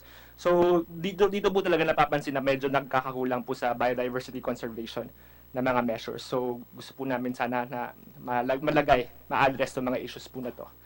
Tapos yung initial suggestions rin po namin, while ngayon wala pa pong legal framework na governing Behnam Rice, we are working with the Biodiversity Management Bureau to have a management framework for the Behnam Rice region. So dahil gusto nga po natin, wala pa pong legislation, pero we want to have a legal basis para alam natin kung ano mga human activities ang pwede natin gawin on the Behnam Rice. Right now, meron naman pong ginagawa. Yung management framework na po to, it seeks to harmonize the laws also para malaman kung ano mga pwedeng gawin sa Behnam Bank, ano mga parts ang pwedeng protektan, anong parts ang pwedeng i-access. So, while there is no law yet, pwede siguro natin i-develop yung management framework na to kasi naumpisahan naman na siguro budgeting lang po ang kung anong magagawa ng management framework na to. Tapos yung BRDA po, sana bago po magkaroon ng talagang regulation na parang i-allow ang mga extractive activities or human activities, i-base po siguro sana sa management framework na gagawin muna. So yung management framework po pwede po siguro before the constitution of the BRDA or maybe sa umpisa pa lang at the outset. Dapat lang meron pong parang roadmap yung BRDA para alam nila kung anong parts talaga, kung ano yung pwedeng anong i-regulate doon, anong pwedeng gawin doon sa Behnam Rice. So doon po sa management framework po na pinopropose, sana po merong mga no-take zones, saka core zones po, which include the Behnam Bank, kasi nakita naman na natin with a few expeditions po kung anong nandoon.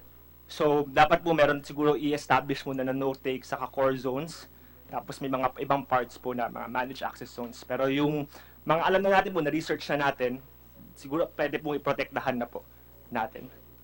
So ayun po. Napansin rin po, Mr. Chair, yung may mga issues rin po siguro sa enforcement na pwedeng i-address din sa BRDA bill. Napansin ko po sa Board of Directors, wala po mga enforcement agencies doon like Philippine Navy, Coast Guard. Medyo malaki po yung, aside from sa security issues ng Pilipinas, meron din problema sa poaching and sa illegal commercial fishing. We have technology po na nakikita yung mga, natatrack yung mga vessels po from other countries. So meron po talaga mga foreign vessels nag-encroach po dito sa EEZ natin saka sa extended continental shelf. So maybe we should strengthen po talaga yung enforcement. We have to have also an enforcement plan para ma-operationalize itong management framework ng Behnham Rice Region. So yun po sir. We'll be submitting the comments po to the Secretariat. Nakita lang din po namin tong resolution this morning, pero initial tingnan po namin, it's good po na nasabi na include din, involved din ng other government agencies like the Mines and Geosciences Bureau, kasi dito po initially para MSI po at saka Department of Energy at DFA lang po yung lead po dito na agencies. Sayang naman po kasi malalim po at saka paggagastusan. Maybe we can also include other government agencies such as the Biodiversity Management Bureau to also explore other biological resources and not just the energy resources in the area.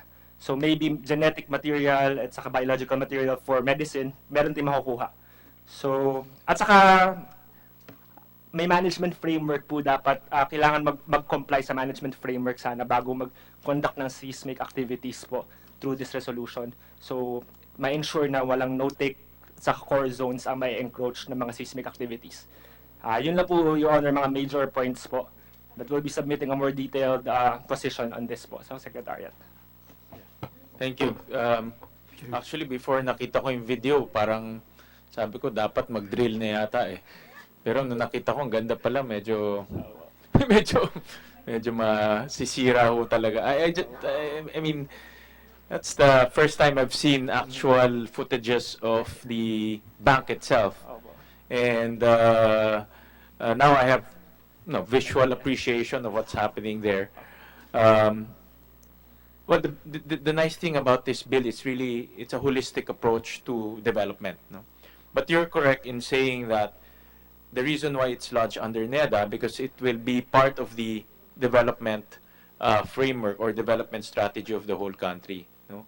Given that it's mentioned also in the bill and in the resolution, the potential for oil and gas and minerals. No? But then again, I do agree, no? Because after nga seeing the video and the explanation of all of our resource persons, that we have to put biodiversity, the protection of biodiversity, the protection of our ecological system, also in this bill, no, explicitly. Hindi siya talaga nakapasok eh, no, because the direction really is for development. But I think we can merge development and sustainable.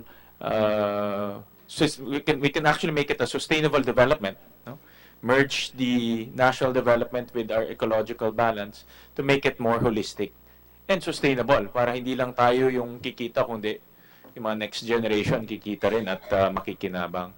That's your points are very valid and very well taken, and definitely please submit to us the position paper, and if you have any suggestion in the bill and resolution, please feel free to do so. No?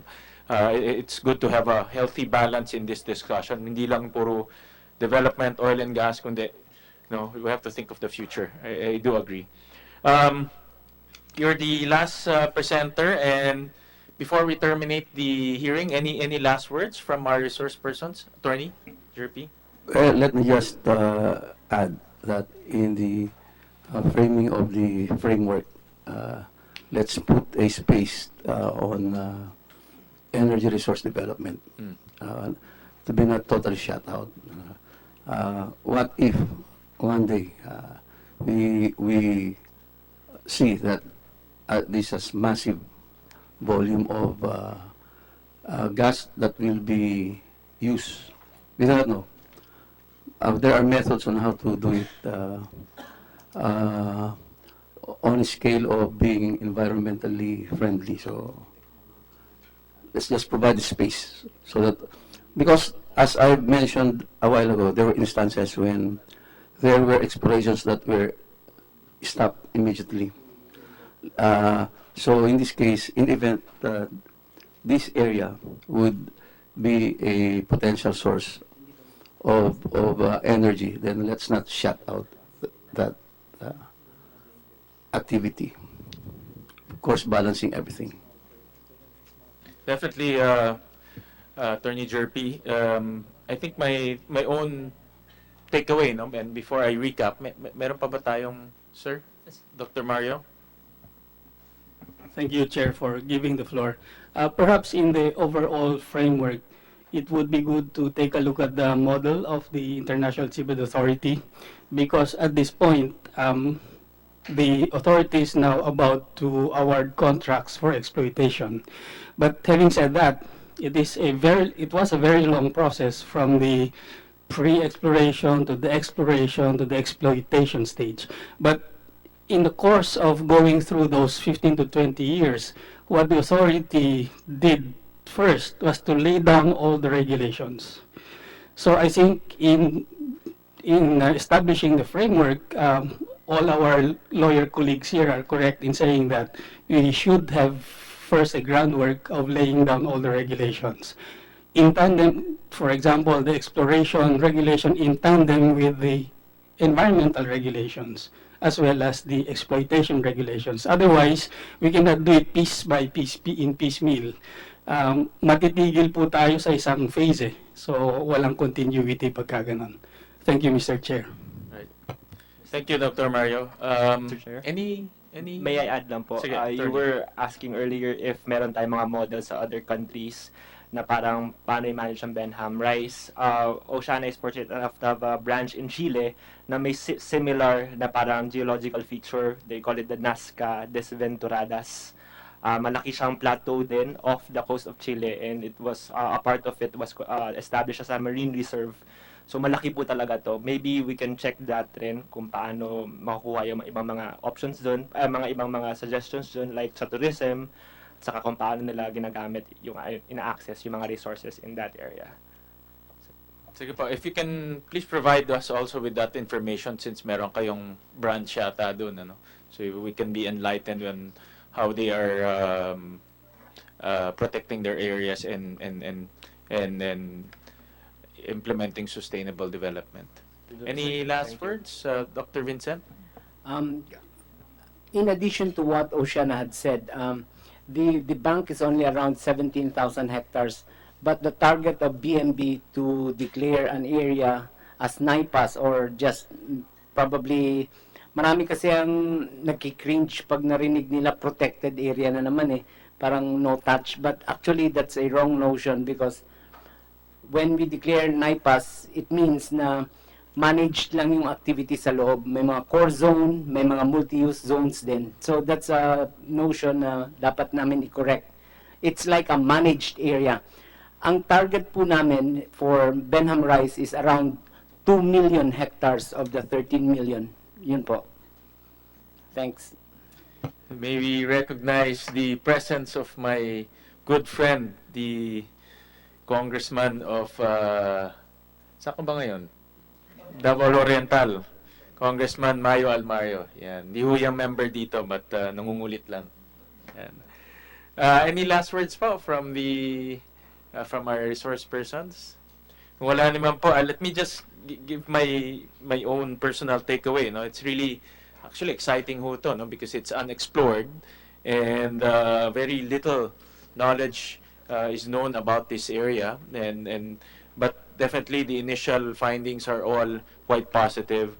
The bill really calls for a creation of a multi-departmental organization precisely to address the different facets in terms of managing and protecting the Behnam rice area. With that, I think we should just emphasize, what Attorney Guzman said earlier, na let's emphasize pa natin yung protection of biodiversity and protection of environment. I think I agree with that, and that's why we will need your comments on this. I don't think the author will object to that, because definitely we want something that is sustainable and can be passed on to generations to come. But the beauty of this bill is hindi lang DTNR ang gagawa, kundi lahat. No? And I think that management framework you are saying can be the first task of this authority. No? Kanina narinig natin sa DNR, they're creating their own framework. Pero what if what if DOE creates their own framework and the others creates their own framework? Then medyo magulo, no? But with this authority created by law, it will now have the teeth, no, to harmonize all of that and create a unified framework. I think we can spell that out constantly and explicitly here in the bill. Also, I think si Attorney Silva gave us a very good view on the legal aspect. And Attorney, please give us your comments and position paper regarding that. We will definitely take note of your comments. And moving forward na yan Attorney Silva, no? If hindi ko alam si Attorney ano ito ED ng ERC Hindi ko alam na marami pala itong talents, no? Aside from ERC, kundi in maritime laws rin. But we will definitely take into account your suggestions and give us your opinion regarding how to move forward in terms of the legalities of Behnham Rice. With that, just a few reminders. Please submit to us your official position paper. Lahat po na nandito. No, please give us your detailed position paper so we can incorporate that in the bill. Si Senator Legarda asked for the DFA study on the sovereignty aspect, no? And the DFA historical perspective on Behnham Rice. No? I think that's from her.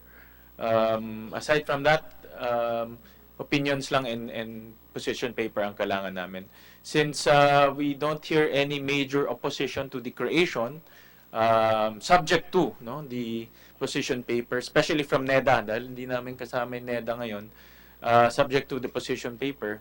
I think mayroong representative but you're not authorized. Are you authorized to? Wala pa sila So we'll, subject to all your position paper, if you don't see any violent opposition, we will enter into a technical working group.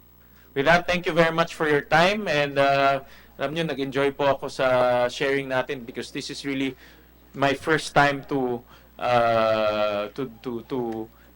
talk about this topic. But thank you very much for your time. Thank you po.